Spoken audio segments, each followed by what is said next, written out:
Right. So we are live. 5, 4, 3, 2, 1. And we are live. नमस्कार. Good morning. आजच्या या session मध्ये आपलं मी डॉक्टर अमन कपूर स्वागत करतोय. आजच्या या सेशन मध्ये विशेष काय आहे म्हणजे आता कोरोनाची जी वैश्विक महामारी पसरते सगळीकडे, इतके कोरोनाचे लोक ग्रस्त होत आहेत, त्याच्यामध्ये मधुमेहचे पेशंट जे आहे त्यांना कोरोनाच्या महामारीमध्ये जास्त त्रास होतो, त्यांना जास्त प्रॉब्लेम्स येतात. आता या कोरोनाच्या वैश्विक महामारीतून कसं आपल्याला स्वतःची काळजी घ्यायची आहे, डायबिटीस किंवा म्हणजे मधुमेहाला कसं मात द्यायचंय, त्याच्याबद्दल आज आपण बोलणार आहोत.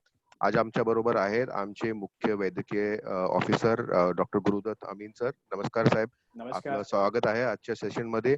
आणि त्यांच्या बरोबर आहे आमचे एकदम सिनियर मेंबर आणि कम्युनिटी हेल्थ म्हणजे सामाजिक स्वास्थ्य डिपार्टमेंटचे जे हेड आहे मिलिंद सरदार सर. मिलिंद सर, आपलं स्वागत आहे आजच्या या सेशन मध्ये.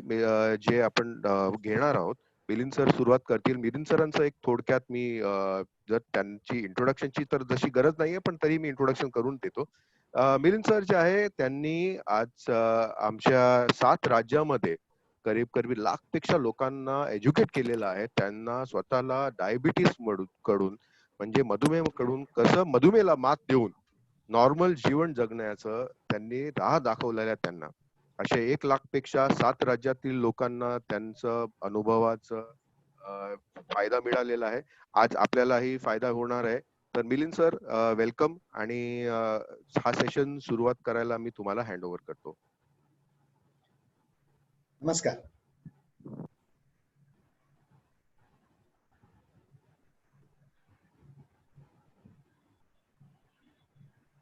नमस्कार. पहिल्यांदा मी तुम्हा सगळ्यांचं मनापासून अभिनंदन आणि स्वागत करतो, कारण तुम्ही स्वतःचा डायबिटीस कंट्रोल किंवा रिव्हर्स कसा करायचा हे जाणून घेण्यासाठी वेळ काढलेला आहे, आणि त्यामुळे सगळ्यांचं मनापासून स्वागत.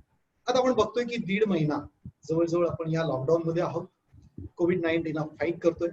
पण हे करत असताना जेव्हा लॉकडाऊन डिक्लेअर झाला तेव्हा हेल्थ इंडस्ट्रीमध्ये मोठी खळबळ माजली. खळबळ माजली त्याचं मुख्य कारण होतं की पेशंट आणि डॉक्टर यांचं कम्युनिकेशन 100% तुटलं. एकमेकाबद्दल कसं कम्युनिकेशन करायचं ह्याचा कुठलाच मार्ग ओपन नव्हता, आणि त्यामुळे पेशंट आणि डॉक्टर दोन्ही संभ्रमत होते की आता पुढचे दिवस आपण पेशंटची काळजी किंवा पेशंटला मार्गदर्शन कसं करायचं. याच्यावर लगेच दुसऱ्या तिसऱ्याच दिवशी माधव बागनी लगेच ऍक्शन प्लॅन तयार केला. मला सांगायला आनंद वाटेल, आणि 2 दिवसातच एक ऍप्लिकेशन लॉन्च केलं ज्याचं नाव होतं MIB पल्स ऍप. या ऍपमुळे काय झालं, त्या ऍपमुळे पहिली गोष्ट झाली का 24 तास आमचे 450 डॉक्टर पूर्णपणे सगळ्या पेशंटना, हजारो पेशंटना कनेक्ट मध्ये आले. त्यांना रेग्युलर 24 तास त्यांना गायडन्स मिळाला. मग त्यांनी औषध गोळ्या, आजार पण वाढतंय कमी होतंय याच्याबद्दल मार्गदर्शन ते MIB पल्स ऍप द्वारे, चार्टद्वारे सगळ्या डॉक्टरांबरोबर करू शकले. दुसरं महत्वाचं, या आता एवढ्या दिवसामध्ये कंट्रोल डिसीज कसा ठेवायचा, त्यासाठी काय खायचं काय नाही खायचं, यासाठी दिवसभरामध्ये आमचे रोज 2 ते 3 डाएटचे सेशन आपण घेत होतो, ज्याच्यामध्ये हजारो पेशंट या झूम मीटिंगद्वारे मार्गदर्शन घेत होते.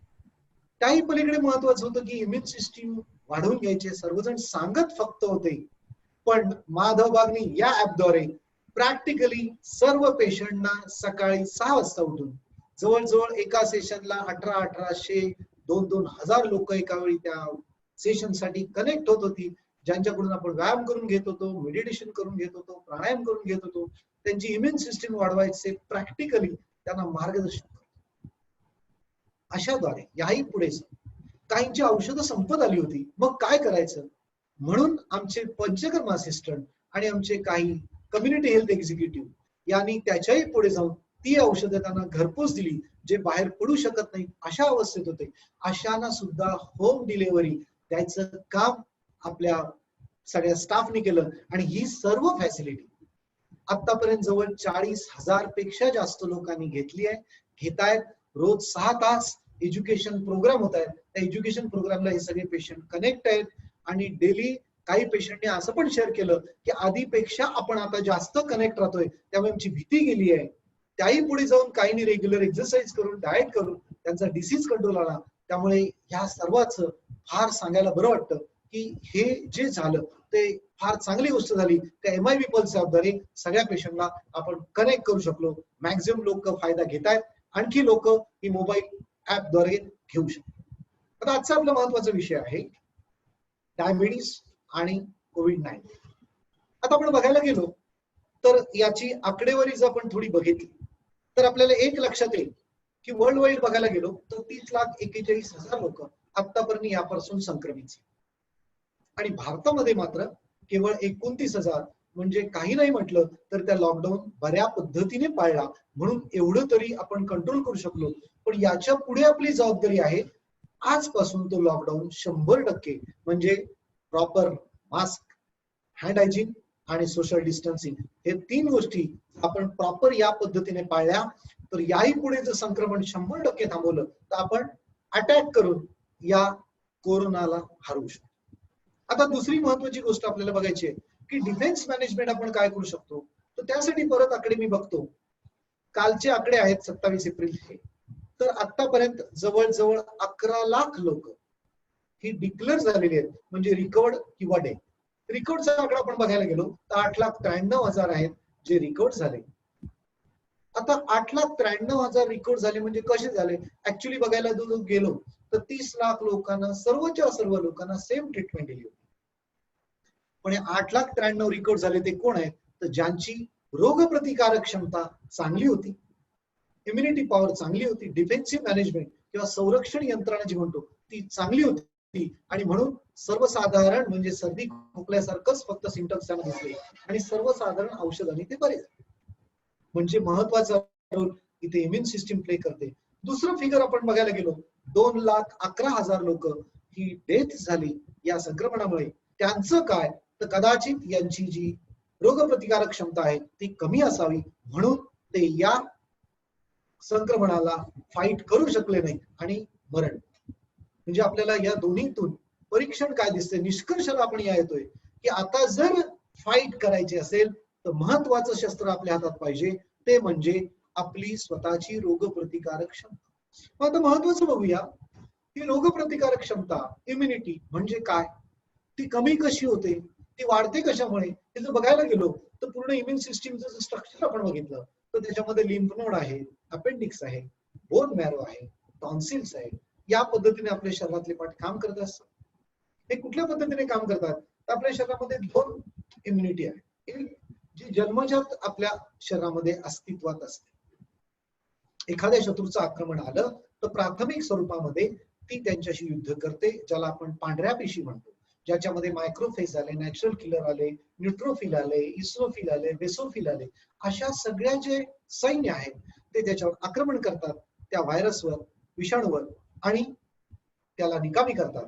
मग काय होतं, जे टी सेल्स आहेत ते त्याचं परीक्षण करतात की कुठल्या पद्धतीचे शत्रू आहे आणि त्याचं सिग्नल आपल्या शरीरामध्ये असलेल्या बी सेल्स म्हणजे जे बोन मॅरो मध्ये बनतात त्यांना देतात आणि त्या बोन मॅरो मध्ये महत्वाचं काम होतं ते म्हणजे अडॅप्टिव्ह इम्युनिटी ज्याला म्हणतात, जी शरीरात रेग्युलर अस्तित्वात नसते ती बनली जाते एखाद्या विशिष्ट शत्रूला आक्रमण करण्यासाठी, ज्याला आपण अँटीबॉडी म्हणतो.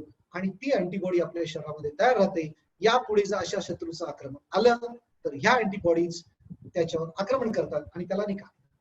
मग आता बघायला गेलो तर आतापर्यंत जे वर्ल्ड वाईड डेथ रेशो बघितला तर कुठल्या डिसीजचा इम्पॅक्ट जास्त आहे तर सर्वसाधारण माणसाचं बघितलं जो हेल्दी आहे त्याला फक्त 0.9 म्हणजे 1% पेक्षाही खाली इफेक्ट होतोय डेथसाठी.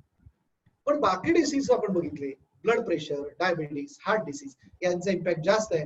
डायबिटीसचा आपण बघायला गेलो तर तो इम्पॅक्ट 7.3% आहे. म्हणजे 100 डायबिटिक पेशंटला जर यांचा संक्रमण संसर्ग झाला तर त्यातले 7 ते 8 लाख लोक 8 जण मृत्यू पावू शकतात, असं घडलेल्या गोष्टीवरनं आपल्याला कळतं. मग आता बघायचं झालं तर आपल्या भारताची डायबिटीस बद्दल स्थिती काय आहे तर आता भारत आपला डायबिटीस मध्ये जगामध्ये नंबर 1 ला. 15 ते 20 कोटी जनता अशी आहे, त्यातली अर्धी प्री डायबिटिक मध्ये आहे आणि बाकीचे डायबिटिक मध्ये आहेत. म्हणजे 15 ते 20 कोटी लोक ही डायबिटीसमुळे अफेक्ट आहेत. मग आता बघायला गेलो तर खरोखर सगळे डायबिटीस पेशंट आहेत ते रिस्क मध्ये आहेत का? तर त्याचं उत्तर आहे नाही. सगळेजण त्या रिस्क मध्ये नाही आहेत. तर कोण रिस्क मध्ये आहेत? कोण रिस्क मध्ये नाही? तर जे डायबिटिक पेशंट आहेत ज्यांची शुगर कंट्रोल पूर्णपणे मेडिसिननी व्यवस्थित कंट्रोल आहे, त्यांचे सगळे ऑर्गन नॉर्मली काम करतायत, कुठल्यालाही इन्फेक्शन नाही आणि त्यांचं डेली रुटीन ते गोळ्या औषधांनी मेंटेन ठेवून ते परफेक्ट आहे. अशा डायबिटीस पेशंटना अशा या व्हायरस या कोविड-19 घाबरायची जास्त गरज नाही. मग कोणाला घाबरायची गरज आहे? तर असे पेशंट जे आता हाय रिस्क मध्ये आहेत. कुठले? तर ज्यांना डेली रुटीन करताना थकवा येतोय, बारीक सारीक गोष्टी करायला गेलो की त्यांचा श्वास भरून येतोय, दम लागतोय, धाप लागतोय, त्यांचे ऑर्गन कॉम्प्लिकेशन्स मध्ये जाणं सुरू झालंय. म्हणजे रेटिनोपॅथी सुरू झालेली आहे किंवा लिव्हर कॉम्प्लिकेशन झालंय किंवा किडनी फेल्युअर मध्ये झालेली आहे. असे पेशंट ज्यांना पुन्हा पुन्हा हॉस्पिटलायझेशन करायला लागतं या कारणांमुळे आणि या सर्व कारणांशी फाईट करत असताना त्यांना इम्युनिटी डिफिशियन्सी आली आहे, म्हणजे त्यांची रोगप्रतिकारक क्षमता कमी कमी होत चालली आहे. अशा पद्धतीचे डायबिटिक पेशंट आहेत त्यांना काळजी घेणं गरजेचं आहे. ते आता रिस्क मध्ये आहे. मग आता असे काही रिसर्च आहेत का? तर ते पण बघूया. असे रिसर्च आहेत. सायन्स डेली मध्ये रिसर्च ऑर्गनायझेशनच्या सायन्स न्यूज मध्ये एक रिसर्च आहे, वाचून बघूया. High blood sugar of diabetic can cause immune system mall function. म्हणजे ब्लड शुगर जर आपली हाय लेवलला असेल तर इम्युन सिस्टीम ही प्रॉपर काम करत नाही आणि याचा इफेक्ट काय असतो तर विच ट्रिगर द इन्फेक्शन. म्हणजे हाय ब्लड शुगर असेल तर आपल्याला इन्फेक्शन कॉज होऊ शकतं का? तर याच्यामुळे हाय ब्लड शुगरमुळे इम्युन सिस्टीम कमी होते आणि इन्फेक्शन वाढतं. मग आता माझ्या या डायबिटीसचं मुख्य कारण काय? What is the main cause of my diabetes? इथून आता तुम्ही शांतपणे लक्ष देऊन ऐकायचंय. खरी सुरुवात इथून होते की मेन कॉज ऑफ डायबिटीस काय? तर मेन कॉज आहे मिसकन्सेप्शन. माझ्या मनामध्ये असलेले डायबिटीस बद्दलचे गैरसमज किंवा अज्ञान हे महत्वाचं का? मग ते आता अज्ञान काय काय आहे? तर आपल्या मनामध्ये हे क्लिअर कट आहे की एकदा डायबिटीस झाला की त्याचा वर उपाय हा माझ्याकडे नाही. त्याचा 100% काळजी माझी डॉक्टर घेणार. मी काही करायचं नाही. डायबिटीस वाढला तर डॉक्टरांनी सांगायचं, डायबिटीस त्याप्रमाणे गोळ्या बदलतील आणि याचा पूर्णपणे कंट्रोल डॉक्टर घेणार. यात माझा रोल काहीच राहत नाही. हे एक महत्वाचं मिसकन्सेप्ट आहे आणि ज्याच्यामुळे आपण 100% डॉक्टरांवर सोडतो, स्वतःमध्ये कुठलाही बदल करत नाही. हे एक महत्वाचं. दुसरं महत्वाचं कारण काय? तर साखर खाल्ल्यामुळे हा डायबिटीस वाढतो. मधुमेह वाढवायचं मुख्य कारण काय? तर मी साखर जास्त खाल्ली तर तो वाढला जातो. हे गैरसमज आहे. ऍक्च्युली आपण जो सर्व आहार घेतो त्याच्यामुळे वेगळ्या पद्धतीने साखर मिळत असते. कार्बोहायड्रेट्स घेतो, प्रोटीन्स घेतो, काही कुठलंही खा, त्याच्यामध्ये ग्लायसेमिक इंडेक्स आहेच आणि प्रत्येक आहारामधून आपल्याला साखर मिळत असते. हा जो खरा समज आहे, हा आपला गैरसमज काय असतो तर साखर खाल्ल्यामुळे येतोय आणि त्यामुळे आपण साखर खाणं बंद करतो आणि बाकी मात्र व्यवस्थित जेवत असतो आणि त्यामुळे डायबिटीस प्रोग्रेस होत असतो. आणि म्हणून याला म्हटलेलं आहे हा डिसीज कुठला आहे? हा प्रोग्रेसिव्ह डिसीज म्हणतात त्याला. का? या गोष्टीमुळे तो प्रोग्रेसिव्ह होत असतो. मग नक्की काय? तिसरं महत्वाचं इनक्युरेबल. म्हणजे एकदा डायबिटीस झाला की तो आयुष्यभर बरा होत नाही. ही जी चुकीची संकल्पना आहे, गैरसमज आहे, हे एक महत्वाचं कारण आहे. असं नाहीये. आतापर्यंत आपण सांगायचं झालं तर त्याचं महत्वाचं कारण काय ते आपण पुढे बघणार आहोत. पण असे काही गैरसमज आहेत ते आपल्याला कारणीभूत ठरत असतात. चौथं महत्वाचं की लाईफ लॉंग एकदा डायबिटीस सुरू झाला की आयुष्यभर उपाय काय? तर लाईफ लॉंग मेडिसिन घेणं किंवा इन्सुलिन घेणं हा एकमेव उपाय आहे आणि या सर्व कारणामुळे आपला डायबिटीस वाढतो. आता हे कसं होतं ते प्रात्यक्षिक मी ते उदाहरण देऊन तुम्हाला सांगतो. बघा, जेव्हा आपल्याला डायबिटीस होतो तेव्हा आपण डॉक्टरांकडे जातो. डॉक्टर तेव्हा आपल्याला 4 गोष्टी देतात.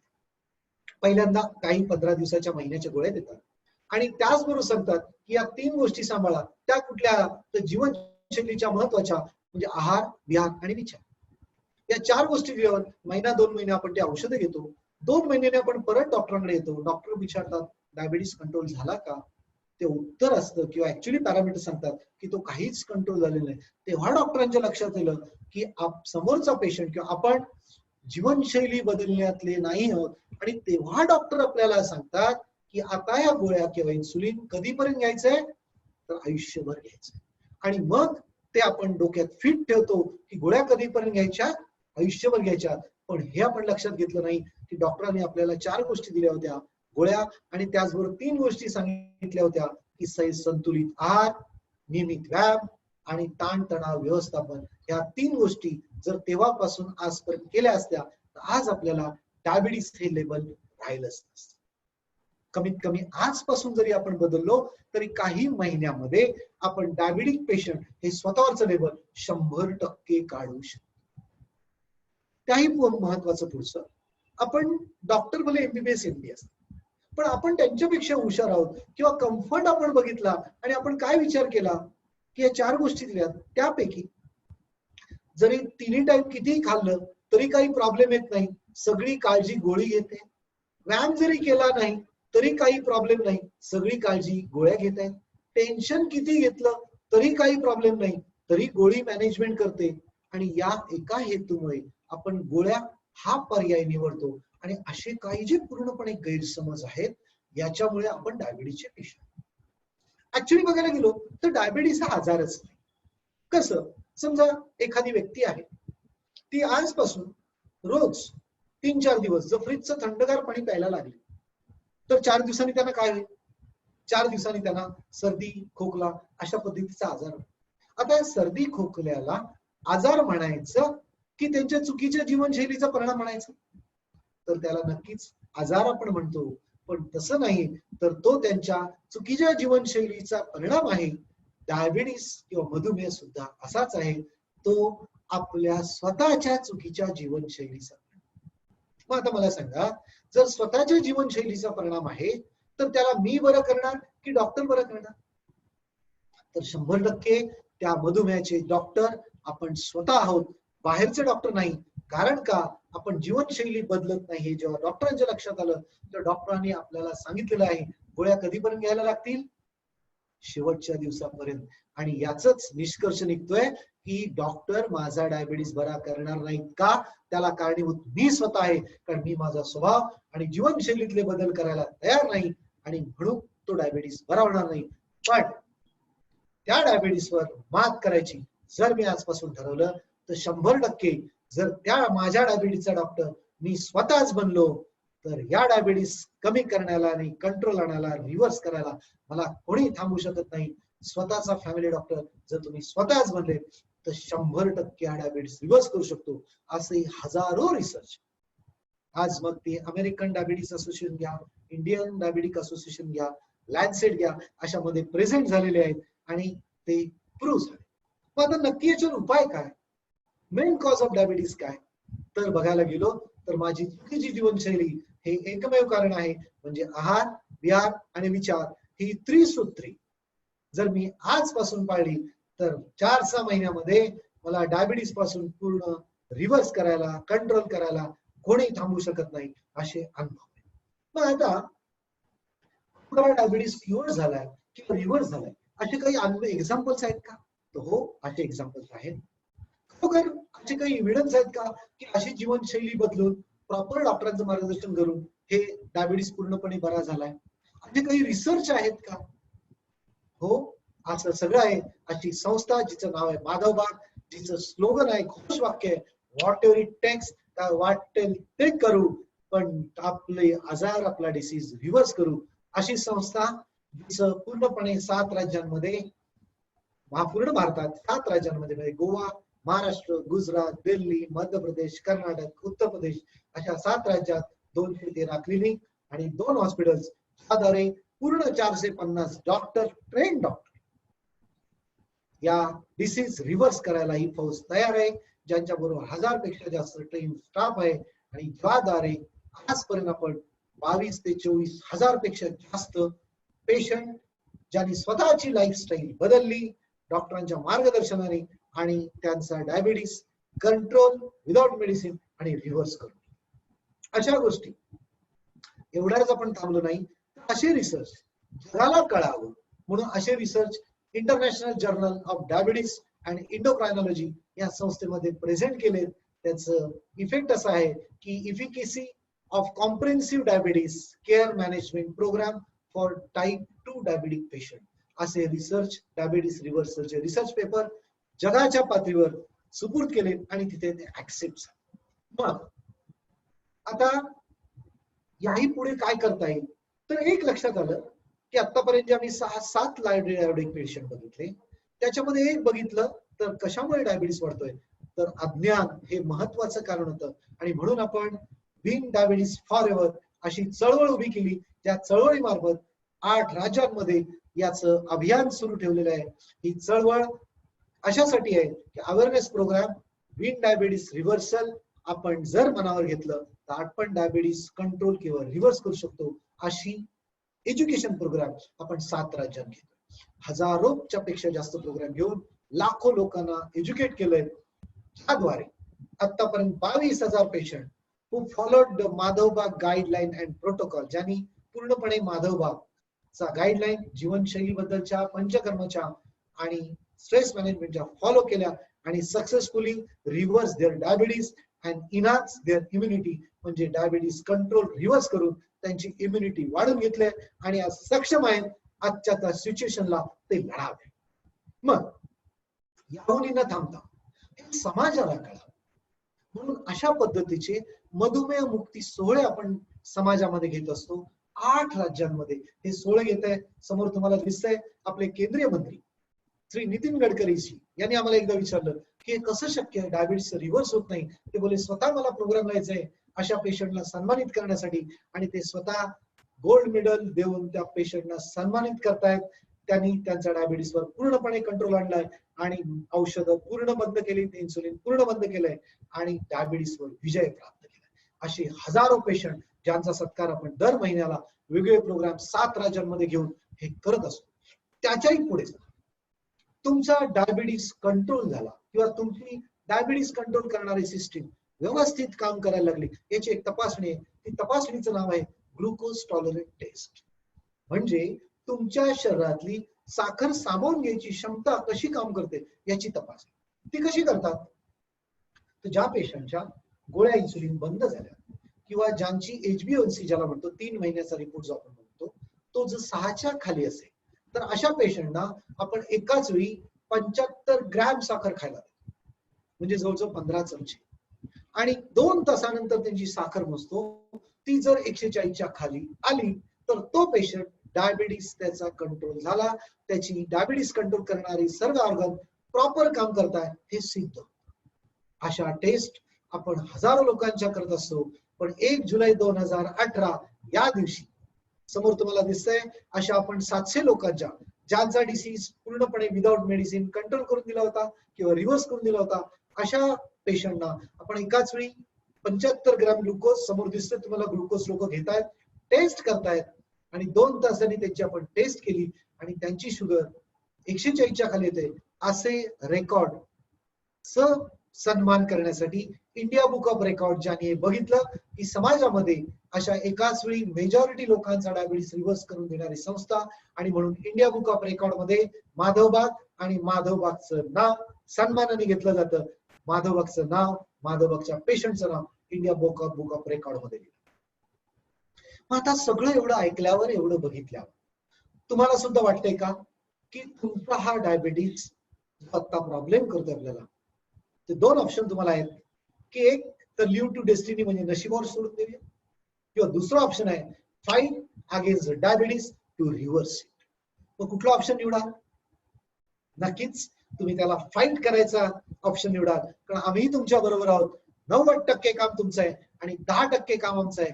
आम्ही मार्गदर्शन करणार, प्रॉपर आहार विहार विचार याचं मार्गदर्शन करणार आणि तुम्हाला फाईट जिंकून देणार.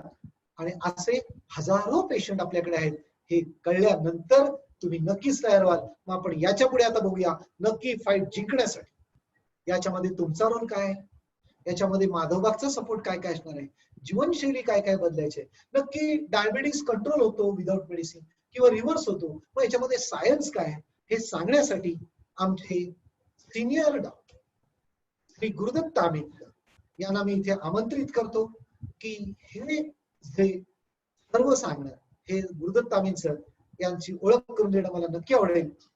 गुरुदत्त तामीन सर माधवबाग सुरू झाल्यापासून म्हणजे 2006 पासून ऍज अ फाउंडेशन बोर्ड सारखे माधवबाग मध्ये काम करतात. याच्याही पुढे जाऊन आतापर्यंत 100 पेक्षा जास्त मेडिसिन्स त्यांनी संशोधनाद्वारे हजारो पेशंटवर ट्रायल करून अशी तयार केली की ज्याच्यामुळे बीपी, डायबिटीस आणि हृदयरोग हे डिसीज आपण रिव्हर्स करू शकलोय. आणि आता 22,000 डायबिटिक पेशंट, 2 लाख पेक्षा इंजिओप्लास्टी बायपास वाचवण्याचं काम गुरुदत्त तामीन सरांच्या मार्गदर्शनाने पेशंटनी केलेलं आहे. आणि आतापर्यंत काही लाखो लोक असे आहेत जे डिसीज रिव्हर्स करू शकले. असे गुरुदत्त तामीन सर आता ज्यांना आमंत्रित करतो ते तुम्हाला मार्गदर्शन करतील का तुमचा डायबिटीस तुम्ही स्वतः माधवबागच्या मार्गदर्शनाने कंट्रोल रिव्हर्स कसा करू शकता. थँक्यू. धन्यवाद Aman sir, Milind sir, thank you very much. Milind sir, माझा आवाज येतोय क्लिअर? येतोय. Very good, thank. सो आता आपण बघणार आहोत बेसिकली कशा पद्धतीने आपण या डायबिटीज वरती मात मिळवू शकतो.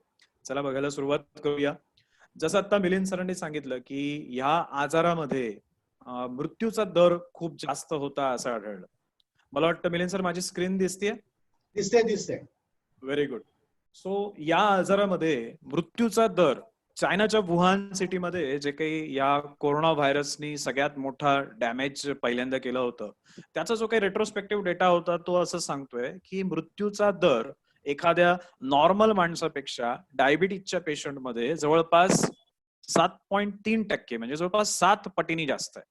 नॉर्मल व्यक्तीमध्ये जो साधारणपणे 0.9% आहे तो या डायबिटीस पेशंटमध्ये 7.3% आहे. आता सगळ्यात पहिल्यांदा आपण सगळे डायबिटिक पेशंट जे काही हा वर्कशॉप्स अटेंड करतायत त्यांनी ही गोष्ट समजून घेतली पाहिजे की याचा अर्थ खूप काही मोठं घाबरून जायचं कारण की डायबिटीज आहे म्हणजे मला लगेच कोरोना इन्फेक्शन होईल असं काही नाहीये. कोरोना इन्फेक्शन त्याच वेळी होतं ज्यावेळी तुम्ही कोरोनाच्या कॉन्टॅक्टमध्ये येता. याचा अर्थ तुम्ही डायबिटीजचे पेशंट आहात म्हणून तुम्हाला कोरोना होईल असं नाहीये. तर जर कोरोना झाला तर मृत्यूचा दर जास्त आहे, पण जर कोरोनाचा कॉन्टॅक्टच झाला नाही तर तुम्हाला कोरोना होणारही नाहीये. त्यामुळे सगळ्यात पहिल्यांदा प्रत्येक डायबिटिक पेशंटनी स्वतःचं संरक्षण या कोरोना व्हायरसच्या इन्फेक्शन पासून करायचं आणि त्यासाठीच आपण मला वाटतं लॉकडाऊन आणि सोशल डिस्टन्सिंगच्या गोष्टी बोलल्या जात आहेत आणि त्याचं आचरण होत आहे. मग आता पुढे जाऊया आणि समजून घ्यायचा प्रयत्न करूया की असं काय होतं की या पेशंट्समध्ये मृत्यूचा दर जास्त असतो. आपल्या सगळ्यांना माहिती आहे जसं मिलिंद सरांनी आता डिटेल सांगितलं होतं की व्हाईट ब्लड तुम्हाला सेल्स. स्लाइड शो स्टार्ट करावा लागेल. ती स्लाइड छोटी दिसते. Okay so slide show started आहे already. Okay, can I do like this? Yes sir. Is it okay? Not yet? No, not yet, sir. So I've shared my screen as well as slideshow is also running. Okay, probably आपको slide exit करके you might have to restart the screen sharing from the slideshow mode. Screen sharing from slideshow mode. Yes sir. म्हणजे आता ते screen sharing तुम्ही stop करून परत start करा आणि ते स्लाइड शो जी स्क्रीन आहे त्या स्क्रीनला सिलेक्ट करा. Something is not working well. एक मिनिट, मी तुमचं स्क्रीन शेअरिंग बंद केलं आहे आता. Okay. तुम्ही स्टार्ट करू शकता. So now I'm sharing my screen. So now I'm sharing my screen. हा, मस्त sir. Thank you very much. Yes sir. Okay, now. so I'm going to start from just a bit. So these are the slides जो Milind sir ने already cover कर लिए हैं. अब मैं आगे की बात करने वाला हूं कि कैसे ये डायबिटीज एक्चुअली आपको डैमेज करते रहता है. धन्यवाद सर. आपला आभार. ओके.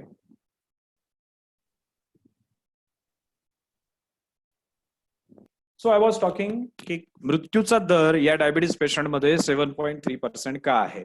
सगळ्यात पहिली गोष्ट ही की मगाशी जसं मिलिंद सरांनी सांगितलं की आपल्या शरीरातली जी इम्युन सिस्टीम आहे, इम्युन सिस्टीम म्हणजे काय, जसं प्रत्येक देशाकडे स्वतःचं संरक्षण यंत्रणा असते, जशी आर्मी असते, नेव्ही असते, एअरफोर्स असते, तशीच आपल्या शरीरात सुद्धा कॉम्प्लेक्स व्हाईट ब्लड सेल्सचे मेकॅनिझम्स आहेत. ज्या व्हाईट ब्लड सेल्स आपल्याला ऍक्च्युअली इम्युनिटी देत असतात. इम्युनिटी म्हणजे काय? आपल्या शरीरामध्ये कायम व्हायरस, बॅक्टेरिया, वेगवेगळे पॅरासाइट्स येत असतात, ज्यांच्याशी लढून त्यांच्यावर विजय मिळवून स्वतःच्या शरीराचं रक्षण करणं हे या पांढऱ्या पेशींचं मुख्य काम असतं. पण ज्यावेळी या पांढऱ्या पेशींच्या भोवती साखरेचं प्रमाण वाढायला लागतं, त्यावेळी या पांढऱ्या पेशी नीट काम करू शकत नाहीत. त्यामुळे अतिशय सरळ आणि साधा याच्यातला टेक अवे मेसेज काय, तर तो की तुमच्या रक्तातली साखर तुम्हाला कंट्रोलमध्ये ठेवायची आहे. दुसरा मुद्दा आहे रिडक्शन इन ल्युमन साईज. आपण इथे पाहू शकताय की एक दोन गोल दिसत आहेत आणि त्या दोन गोलच्या आतमध्ये एका पहिल्या गोलामध्ये आपल्याला मोठा साईज दिसतोय, पुढच्या गोलामध्ये साईज कमी झालाय. हे गोल काय आहेत? तर हे बेसिकली तुमच्या रक्तवाहिन्यांचे क्रॉस सेक्शन्स आहेत. तुमच्या रक्तवाहिन्या नॉर्मली लवचिक असल्या पाहिजेत आणि त्याच्यातून पर्याप्त रक्तपुरवठा सगळ्या शरीरभर पोहोचला पाहिजे. पण ज्यावेळी तुम्हाला डायबिटीज होतो, तुमच्या रक्तातली साखर वाढलेली असते, त्या वाढलेल्या रक्तातल्या साखरेचा वाईट परिणाम तुमच्या रक्तवाहिनीच्या आतल्या थरावर होऊन रक्तवाहिनीचा आतला थर डॅमेज होतो आणि आतल्या थराचा आकार वाढतो. ज्यावेळी रक्तवाहिनीच्या आतल्या थराचा आकार वाढेल त्यावेळी होईल काय, तर रक्तवाहिनीची पोकळी कमी होईल. जर आतला स्तर जो आहे तो जर मोठा झाला किंवा रक्तवाहिनीच्या भिंतींची जाडी वाढली, तर तुमच्या रक्तवाहिनीच्या आतली पोकळी कमी होईल आणि आतली पोकळी जर कमी झाली, म्हणजे 5 mm चा माझा पाईप होता तो आता 2 mm चा किंवा 3 mm चा झाला, तर निश्चितच आतून वाहणाऱ्या रक्ताचं प्रमाण कमी होईल आणि मग रक्तवाहिन्या अशा पद्धतीने जर तुमच्या शरीरात खराब झालेल्या असतील, तर तुमच्या डोळ्याचा रक्तपुरवठा, तुमच्या पायाचा रक्तपुरवठा, तुमच्या किडनीचा रक्तपुरवठा, तुमच्या हृदयाचा रक्तपुरवठा, अशा वेगवेगळ्या अवयवांचा रक्तपुरवठा कमी झाल्यामुळे त्या अवयवांची कामं नीट होणार नाहीत.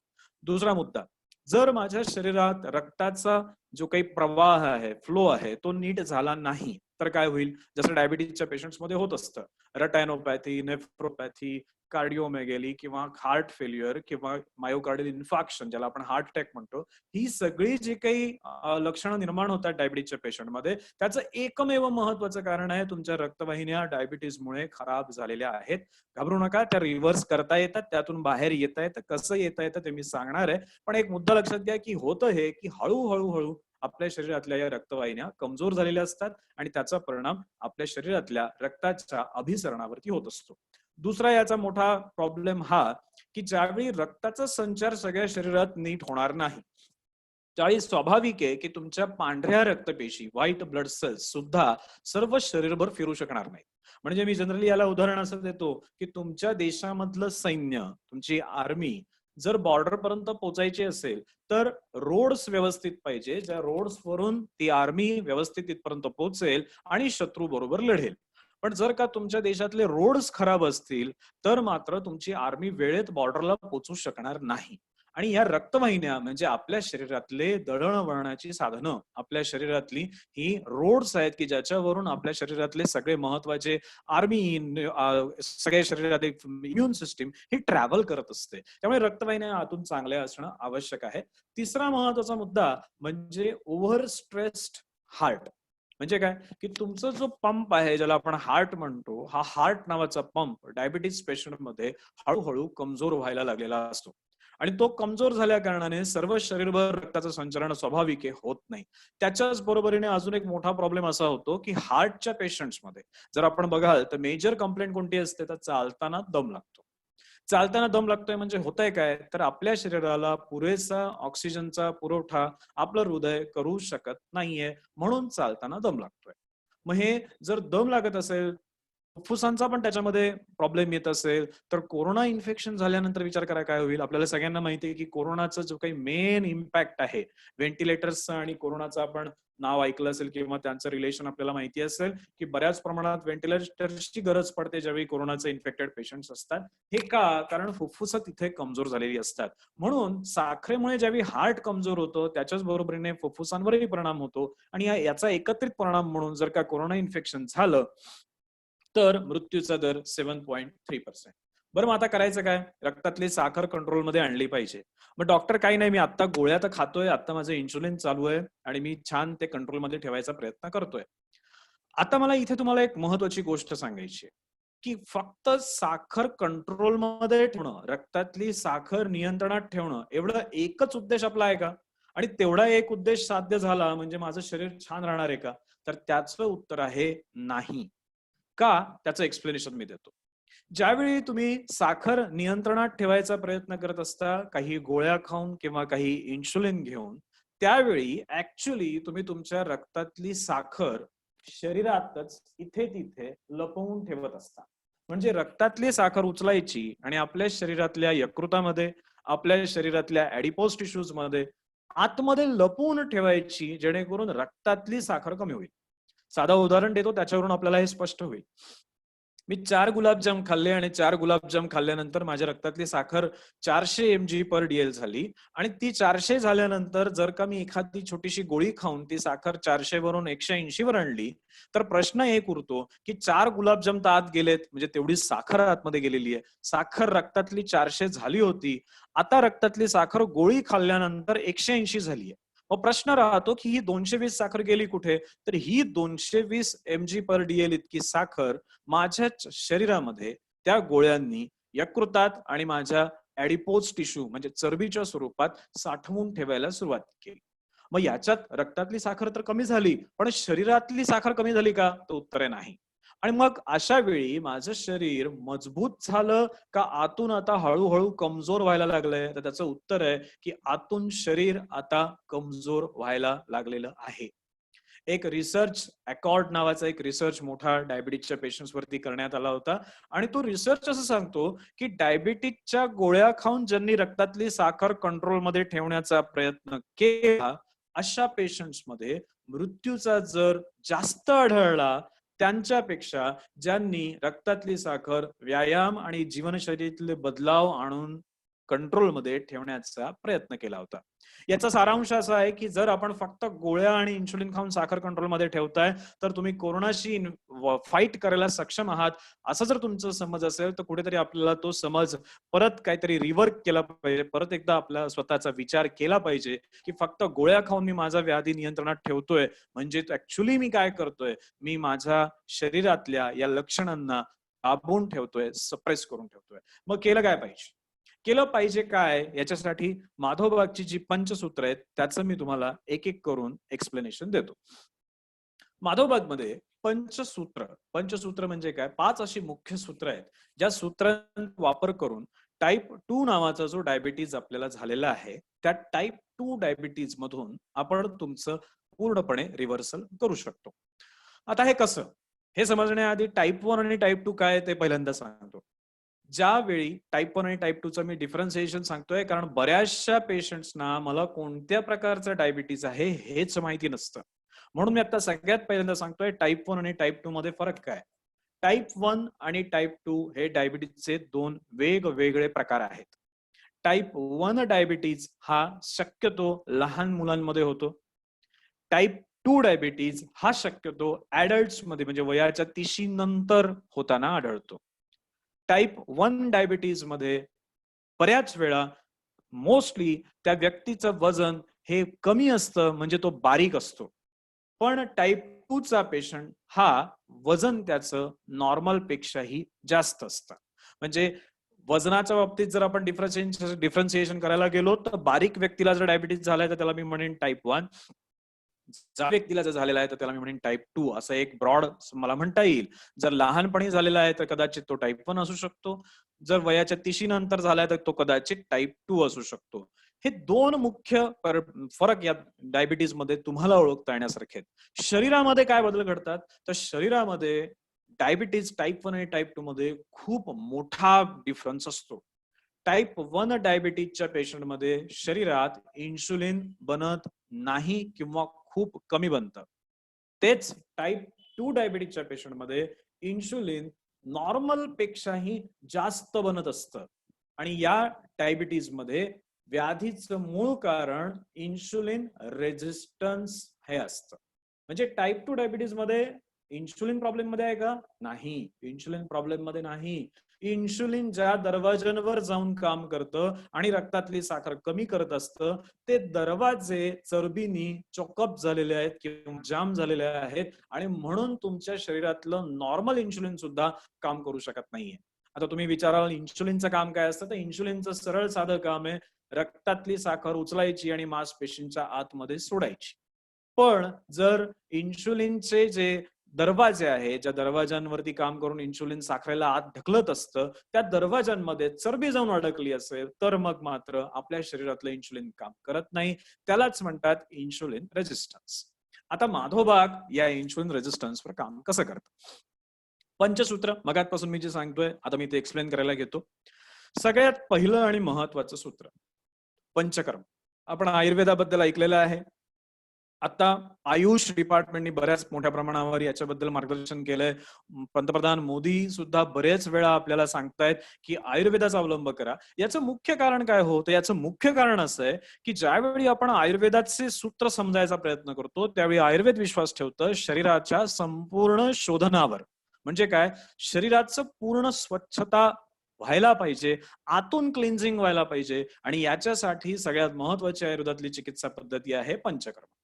जे आपण पाहू शकतो की या पंचकर्माच्या माध्यमातून शरीरामध्ये स्थित दोष, शरीरामध्ये स्थित व्याधी या पूर्णतः मुळापासून बऱ्या करण्याची ताकद या पंचकर्मामध्ये आहे. मग या पंचकर्माने होतं काय आणि त्यात असतं काय काय? स्नेहन, स्वेदन आणि बस्ती या मुख्य 3 पंचकर्म चिकित्सांच्या माध्यमातून माधवबागमध्ये या टाईप 2 डायबिटीजच्या पेशंटच्या शरीरात जो काही इन्सुलिन रेझिस्टन्स निर्माण झालेला आहे तो कमी करण्याचा विशेष प्रयत्न केला जातो. दुसरा महत्वाचा फायदा तो म्हणजे मगाशी मी जे सांगितलं होतं की रक्तवाहिन्या खराब होतात. या खराब झालेल्या रक्तवाहिन्या रिपेअर करायचं काम या पंचकर्मातून होतं. म्हणजे पंचकर्म करायला लागल्यानंतर तुमच्या शरीरातला रक्ताचा जो संचार आहे तो पूर्ववत होणार आहे. डायबिटीजचे जे कॉम्प्लिकेशन तुमच्या शरीरात जाणवतात त्या कॉम्प्लिकेशन पासून तुम्ही स्वतःला वाचवू शकणार आहात आणि एकंदरीतच तुमच्या आरोग्यामध्ये खूप पॉझिटिव्ह बदल होणार आहे. पंचकर्मानंतर दुसरं महत्वाचं सूत्र आहे ते म्हणजे आहार. आपल्या सगळ्यांना माहिती आहे की डाएट म्हणजे जेवण आणि औषध म्हणजे औषध. माधवबागमध्ये या डाएटचाच वापर औषध म्हणून केला जातो. असं का करतो आपण? कारण या डाएटच्याच माध्यमातून तुमच्या शरीरात जमलेली आणि रिसेप्टर्स मध्ये जाऊन बसलेली चरबी आपल्याला खूप चांगल्या पद्धतीने बाहेर काढून टाकता येते.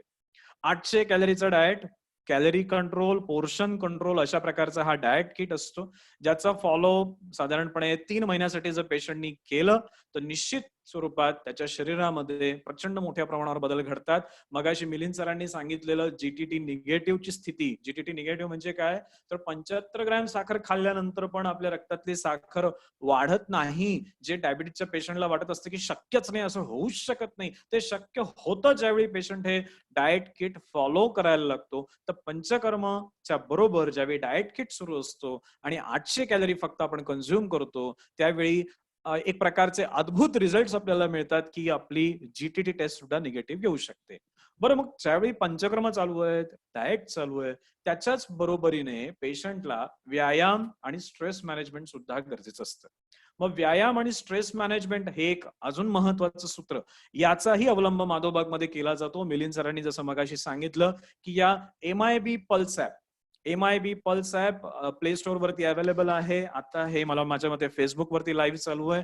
पण MIB पल्स ऍपच्या माध्यमातून आपण माधवबागच्या डॉक्टरांशी कनेक्ट होऊ शकता आणि तिथे तुम्हाला निरंतर एक्सरसाइज आणि स्ट्रेस मॅनेजमेंट आणि योगा याच्या बाबतीतल्या वेगवेगळ्या गाईडलाईन्स पुरवल्या जातात.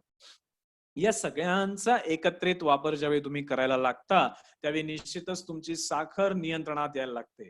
म्हणजे ज्या पेशंटची साखर 300, 350, 400 पर्यंत पोहोचलेली असते त्याच पेशंटची साखर चिकित्सेनंतर साधारणपणे 120, 130, 140च्या रेंज मध्ये यायला लागते. आणि असं ज्यावेळी होतं त्यावेळी गरज पडते एक्सपर्टच्या गायडन्सची. का गायडन्सची? कारण त्या ठिकाणी तुम्हाला तुमची आता ॲलोपॅथीची औषधं, तुमचं इन्शुलिन जे तुम्ही 5-5, 10-10 वर्ष घेत होतात ते बंद करायची आता वेळ आलेली आहे आणि इथे माधवबागचे डॉक्टर्स तुम्हाला मदत करतात तुमची औषधं बंद करायला. सो एकंदरीतच माधवबाग मधल्या या पंचसूत्रांच्या आधारे आपण आपल्या डायबिटीज वरती विजय निश्चित मिळवू शकतो. पण मग आत्ताची घडी किंवा आत्ताची स्टेज काय? तर आत्ताची स्टेज आहे लॉकडाऊन स्ट्रॅटेजी. आता लॉकडाऊन डिक्लेअर झालेलं आहे. मुंबई, पुणे अजूनही हॉटस्पॉट्स आहेत. रेड झोन्स महाराष्ट्रामध्ये भरपूर आहेत आणि त्या ठिकाणी अजूनही या व्याधीचं संक्रमण मोठ्या प्रमाणावर झालेलं दिसतंय. बाहेर जाऊ नका हे सांगितलं जात आहे. सोशल डिस्टन्सिंगच्या गोष्टी आहेत. खूप महत्वाच्या गोष्टी आहेत त्या. याच्याबद्दल आपण पुढे बोलूया. तर या लॉकडाऊन मध्ये कशा पद्धतीने या डायबिटीजला आपण डिफीट करायचं आहे? पहिला आहे प्रिव्हेंट द स्प्रेड.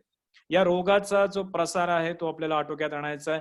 दुसरं आहे आपल्याला आपली इम्युनिटी इम्प्रूव्ह करायची आहे. आणि तिसरं आहे आपल्याला आपल्या रक्तातली साखर नियंत्रणात आणायची. सगळ्यात पहिला मुद्दा, स्प्रेड कसा थांबवायचा. मी मगाशीही सांगितलं की डायबिटीज आहे मला म्हणजे मला कोरोना व्हायची शक्यता जास्त, असं काहीही नाही. जर का मी एखाद्या कोरोनाच्या रुग्णाच्या जवळ गेलो किंवा कोरोनाच्या व्हायरसचं संक्रमण माझ्यात झालं तर माझ्यात मृत्यूचा दर जास्त आहे. पण मी नुसता घरी बसलोय किंवा मी आतमध्ये पडलेलो आहे की तर मला या कोरोना येऊन इन्फेक्ट करेल असं नाहीये. त्यामुळे विनाकारण घाबरायचं कारण नाहीये. काळजी घ्यायची. स्प्रेड कसा प्रिव्हेंट करायचा आहे त्याचे मुख्य सूत्र आपल्या सगळ्यांना माहिती आहेत. हँड हायजीन त्यातलं सगळ्यात महत्वाचं. मास्क दुसरा एक अतिशय महत्वाचा. सोशल डिस्टन्सिंग हे तिसरं महत्वाचं. आणि आपल्या रक्तातले साखर, ब्लड प्रेशर आणि आपला आहार विहार नियंत्रणात ठेवणं हे सगळ्यात महत्वाचं. या गोष्टी केल्या तरी सुद्धा तुम्ही स्वतःचं रक्षण करू शकाल. दुसरी स्टेप आहे हाऊ टू इम्प्रूव्ह इम्युनिटी. तुमच्या शरीरातली तुमची व्याधी प्रतिकारक क्षमता, रोग प्रतिकारक क्षमता, तुमच्या स्वतःच्या शरीरातली आर्मी, एअरफोर्स, नेव्ही पॉवरफुल कशी बनवाल. बऱ्याचशा गाईडलाईन्स आयुष डिपार्टमेंटने दिलेल्या आहेत. त्या गाईडलाईन्सचा वापर जर केला तर निश्चित स्वरूपात आपल्या शरीरात ते पॉझिटिव्ह बदल घडतील. याने सांगितलेलं आहे की नाकामध्ये तिळाचं तेल सोडावं किंवा कोकोनट ऑइल सोडावं.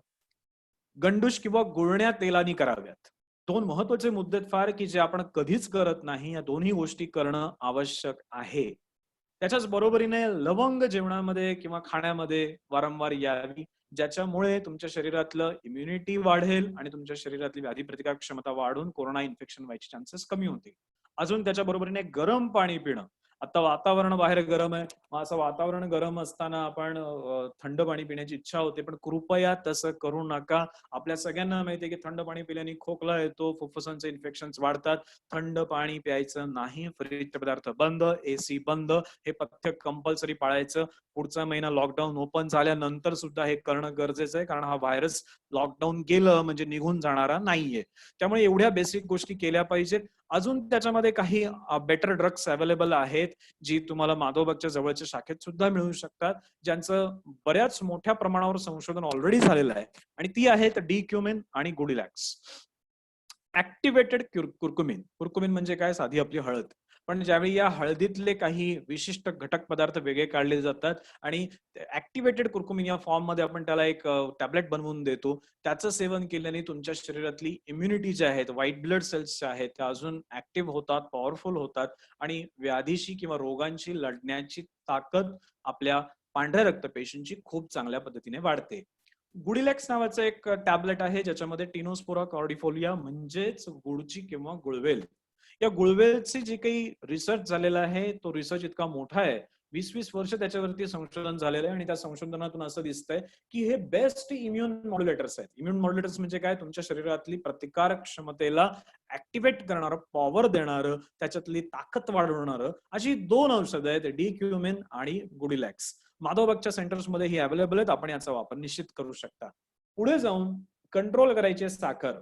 मगाशी मी पंचसूत्र सांगितली. पंचसूत्रामधलं बेसिक गोष्टी सांगितल्या. त्यात डाएट किटचा उल्लेख केला, पंचक्रमाचा उल्लेख केला, मॉनिटरिंगचा उल्लेख केला. आता परत एकदा बेसिक प्रिन्सिपल्स सांगतो. ती बेसिक प्रिन्सिपल्स आहेत लो कार्ब इनटेक. कार्बोहायड्रेट्सचं सेवन कमी. आपल्या सगळ्यांना असं वाटत असतं की मी साखर खात नाहीये म्हणजे माझ्या शरीरात साखर जातच नाहीये. पण नुसता भात जरी तुम्ही प्रमाणापेक्षा जास्त खाल्ला, नुसतं डाळ जरी प्रमाणापेक्षा जास्त खाल्ली तरी सुद्धा तुमच्या शरीरात गरजेपेक्षा जास्त कॅलरी जातील आणि तिथे तुमच्या शरीरात डायबिटीज उत्पन्न होण्याची किंवा वाढण्याची टेंडन्सी वाढेल. म्हणून गरजेचं आहे लो कार्ब इंटेक, हाय fibre intake. Salad, green salads खाल्ले पाहिजेत. आपल्या जेवणामध्ये किमान 3 बाउल सॅलड्स असले पाहिजेत.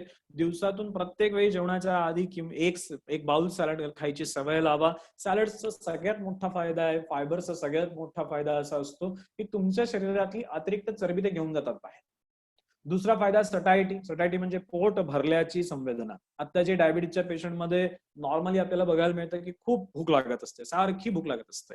हे का असतं? ऑलरेडी आतमध्ये साखर आहे, ऑलरेडी आतमध्ये वजन वाढलेलं आहे, तरी सारखी भूक का लागते? कारण त्या व्यक्तीचा, डायबिटीजच्या पेशंटचा हंगर ऍक्सिस म्हणजे भूक लागणारी यंत्रणाच खराब झालेली असते, की जी यंत्रणा गरज नसताना सुद्धा सिग्नल देत राहते की भूक लागलेली आहे, भूक लागलेली आहे, भूक लागलेली आहे, आणि म्हणून डायबिटीजचा पेशंट सारखा खात असतो.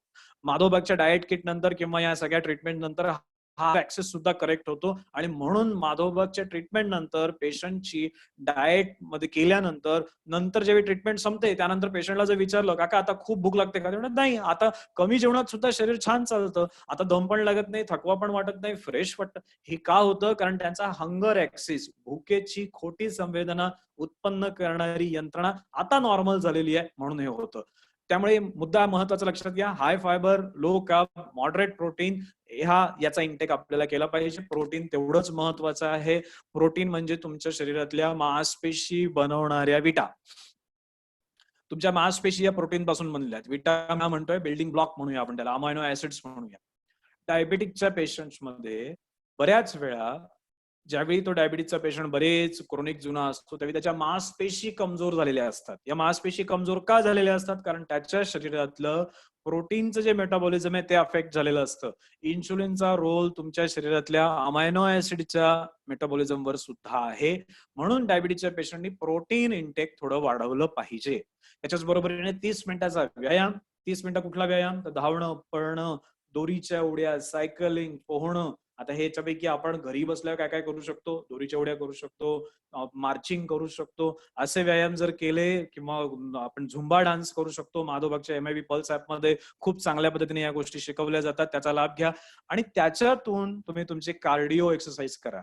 सोबतच 30 मिनिटं वेट ट्रेनिंग, वजन उचलायचे व्यायाम केले पाहिजेत. वय वर्ष 50च्या पुढे जर असाल तुम्ही, तरी सुद्धा तुम्हाला वजन उचलायचे व्यायाम केले पाहिजेत. साध्या साध्या बॉटल्स असतात, त्या बॉटल्स जरी आपण धरून व्यायाम सुरू केले तरी सुद्धा तुमच्या मसल्स बिल्ड व्हायला मदत होते, मसल्सचं संरक्षण होतं.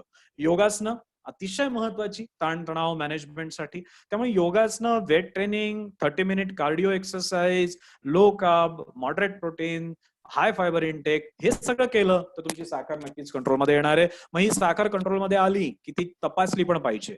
म्हणूनच प्रत्येक डायबिटीजच्या पेशंटनी आपली साखर दर 2 दिवसांनी एकदा तपासून डॉक्टरला ती रिपोर्ट पोहोचवला पाहिजे. डायबिटीजचा बरा करायचा आहे तर तपासलं तर पाहिजे ना की आतमध्ये काय होतंय.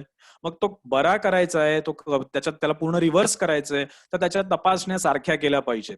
जर 2 दिवसातून एकदा, म्हणजे 2 दिवसांनी तिसऱ्या दिवशी, दर तिसऱ्या दिवशी एकदा आपल्याला आपली फास्टिंग शुगर चेक करायची, आणि ही चेक केलेली साखर माधवबागच्या तज्ञांना MIB पल्स ऍपच्या माध्यमातून पाठवायची. डॉक्टरांना ही साखर पाठवली की डॉक्टर काय करतील? डॉक्टर तुमची पूर्ण हिस्ट्री घेऊन तुम्हाला आवश्यकतेनुसार या गोळ्या कुठल्या बंद करायच्या आहेत, कुठलं डाएट फॉलो करायचं आहे, काय त्याच्यावरती प्रतिबंधात्मक उपाय आहेत, कसं याच्यातून बाहेर पडता येईल, याचं सविस्तर मार्गदर्शन करतील. आणि ते एकदा झालं की तुम्ही आजारातून पटकन बाहेर येऊ शकाल. आणि याच्यासाठी माधवबागमध्ये अजून एक छान एक मी म्हणेन प्रोडक्ट आहे किंवा ज्याचा आपण वापर करू शकतो, ते म्हणजे सनराइज डाएट किट. मग हे सनराइज डाएट किट का आपण वापरायचं? त्याच्यासाठी पहिलं आपल्याला 30 दिवसाचं पुढचं टार्गेट सेट केलं पाहिजे. पुढच्या 30 दिवसात मला काय टार्गेट सेट करायचंय? तर मला माझी साखर कमी करायची आहे, माझं वजन कमी करायचंय, माझी औषधं कमी करायची आहेत. प्लीज लक्षात ठेवा, औषधं कमी करणं हे तुमचं टार्गेट असलं पाहिजे. रिडक्शन इन HbA1c आणि 75 ग्रॅम शुगर माझी नॉर्मल येईल, अशी GTT निगेटिव्ह येणं, इथपर्यंत मला पोहोचायचंय. मग तिथपर्यंत पोहोचण्यासाठी काय केलं पाहिजे? तर माधवबागने अजून एक छान सुविधा तुमच्यासाठी केलेली आहे की ज्याच्यामध्ये तुमच्या शरीरामध्ये पर्याप्त मात्रेमध्ये, मी मगाशी म्हणत होतो बघा, अमायनो ऍसिड्स आणि प्रोटीन्स. आपल्या ब्रेकफास्ट मधून बऱ्याच वेळा कार्बोहायड्रेट्स खूप मोठ्या प्रमाणावर शरीरात पोहोचतात.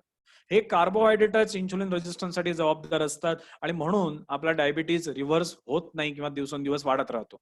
पण जर का आपण आपल्या ब्रेकफास्ट मध्ये हाय प्रोटीन डाएट घ्यायला सुरुवात केली, low carb, high protein, and that to calorie control. High protein घ्यायचंय म्हणजे 1000-2000 कॅलरीचे प्रोटीन खाल्ले तर त्यांनी सुद्धा डायबिटीज वाढणार, एक लक्षात ठेवा. हाय प्रोटीनचा आता त्याच्यातही कंट्रोल हवा, प्रोपोर्शनली ते हाय असलं पाहिजे. या सगळ्याचं एक सायंटिफिक कॅल्क्युलेशन आहे, याची सगळ्याची एक गणित आहेत, आणि ही गणित सगळी समजून माधव बागनी हे अशा प्रकारचं एक सनराईज ब्रेकफास्ट किट तयार केलेलं आहे, ज्याचा वापर करून डायबिटीजचा पेशंट त्याच्या रक्तातल्या साखरेवर निश्चित स्वरूपात नियंत्रण मिळवू शकतो. वेगवेगळ्या प्रकारचे नाश्त्याचे जे काही आयटम्स आहेत त्याच्यामध्ये वेगवेगळी औषधं म्हणूया किंवा असे प्रोटीन्स आपण ऍड केलेले आहेत, ज्या प्रोटीन्समुळे तुमच्या शरीरातले जे बिल्डिंग ब्लॉक्स आहेत, तुमच्या मांसपेशी आहेत, तुमच्या शरीरातला इन्सुलिन रेजिस्टन्स आहे, या सगळ्या गोष्टी तुमच्या शरीरात रिव्हर्स व्हायला लागणार आहेत. एक खूप छान पद्धतीचा ब्रेकफास्ट आहे आणि त्याचा वापर करून बऱ्याचशा पेशंट्सनी आतापर्यंत स्वतःची साखर पूर्णपणे नियंत्रणात आणलेली आहे. आणि असा हा अतिशय सोपा सरळ हा ब्रेकफास्टचा किट आहे. आपल्याला काही करायचं नाही, आपल्याला फक्त दिवसभरामध्ये आपण जे ब्रेकफास्ट घरी बनवतो, छान छान आपल्या घरात रोज सध्या ब्रेकफास्ट बनत आहेत, ते ब्रेकफास्ट न घेता याच्यात दिलेले ब्रेकफास्ट आयटम आणि ते पण तेवढेच जेवढे याच्यात दिले. मला भूक लागली म्हणून अजून ब्रेकफास्ट वाढवायचा असं करायचं नाही. सो हे जे ब्रेकफास्ट आयटम्स आहेत, सोया ढोकला, राजमा फ्लोअर डोसा, मुठिया, इडली, थालीपीठ, मूग, दलिया, उपमा याचं सेवन केलं तर निश्चितच आपल्या शरीरामध्ये तो पॉझिटिव्ह बदल आपल्याला होताना आढळेल. या सगळ्याचा सारांश धरायला गेलो तर या 4 गोष्टी महत्वाच्या आहेत. आपला ब्रेकफास्ट कंट्रोल करा, आपली इम्युनिटी इम्प्रूव्ह करा, माधवबागच्या डॉक्टरांशी संलग्न राहा, नियमित त्यांची मदत घेत जा आणि या सगळ्यातून MIB पल्स ऍप मध्ये तुम्ही लॉग इन करून त्यांचा ते डाउनलोड करून त्याच्यात येणारे जे व्हिडिओज आहेत, त्याच्यात येणारे जे अतिशय सुंदर ज्ञान प्रबोधन करणारे जे सत्र आहेत त्याचा वापर करा. त्याच्यामुळे तुमच्या शरीरातला हा डायबिटीस निघून जाईल. आता या सेशनच्या माझं सेशन संपताना एक छानशी कविता मी आज सकाळी वाचली होती, ती तुमच्याशी म्हणून दाखवतो. हिंदी कविता आहे.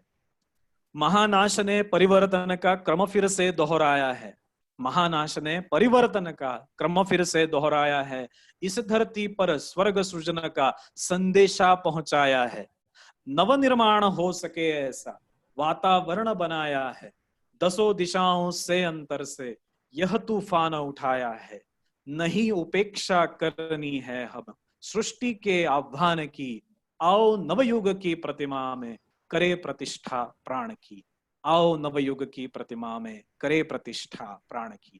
नवीन युग आहे हे, त्या नवीन युगामध्ये जर प्राण प्रतिष्ठा करायची असेल तर आपल्या जीवनात आमूलाग्र बदल घडले पाहिजेत आणि त्या बदलांची सुरुवात माधवबागच्या मदतीने निश्चित तुमच्या जीवनात घडू शकते. या डायबिटीज वरती पूर्णपणे विजय मिळवूया.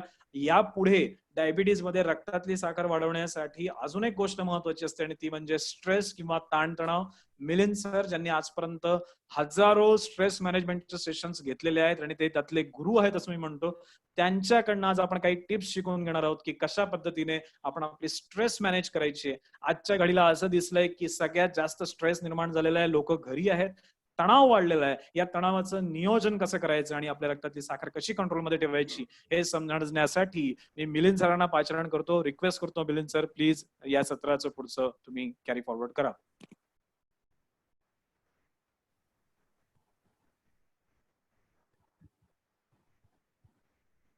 नमस्कार. आपण आता यापुढे बघणार आहोत की नक्की जो हा स्ट्रेस आहे, तर मानसिक तणाव ज्याला आपण बोलतो, तो आपण कसा मॅनेज करणार आहोत, कंट्रोल कसा करणार आहोत, त्यासाठी नक्की त्यात तुमचा रोल काय आहे, नक्की स्ट्रेसमुळे डायबिटीस वाढतो का, ह्या सर्व गोष्टी आज आपण समजून घेणार आहोत आणि नक्की या पद्धतीने आपण हा डायबिटीस जो आहे तो कसा करतो. आता यासाठी पहिलं आपण समजून घेऊया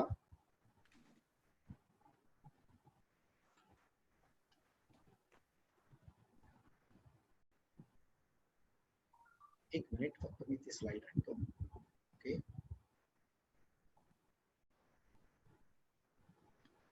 हा जो डायबिटीस आहे, जो आपल्याला आपला शुगर कंट्रोल बिघडलेली आहे, त्याचं नक्की ताणतणाव हे कारण आहे का? तर आपल्याला जागतिक आरोग्य संस्थांनी सांगितलेलं आहे की जो फ्लाइट आणि फाईट रिस्पॉन्स येतो, ज्याच्यामध्ये जेव्हा आपण ताणतणाव येतो तेव्हा काय घडतं नक्की हे बघण्यासाठी आपण बघणार आहोत की 90% जे आजार आहेत, जागतिक आरोग्य संस्थेच्या निष्कर्षाप्रमाणे, रिसर्च प्रमाणे 100 आजारापैकी जवळजवळ 90% आजार हे सायकोसोमॅटिक म्हणजे मानसिक आहे.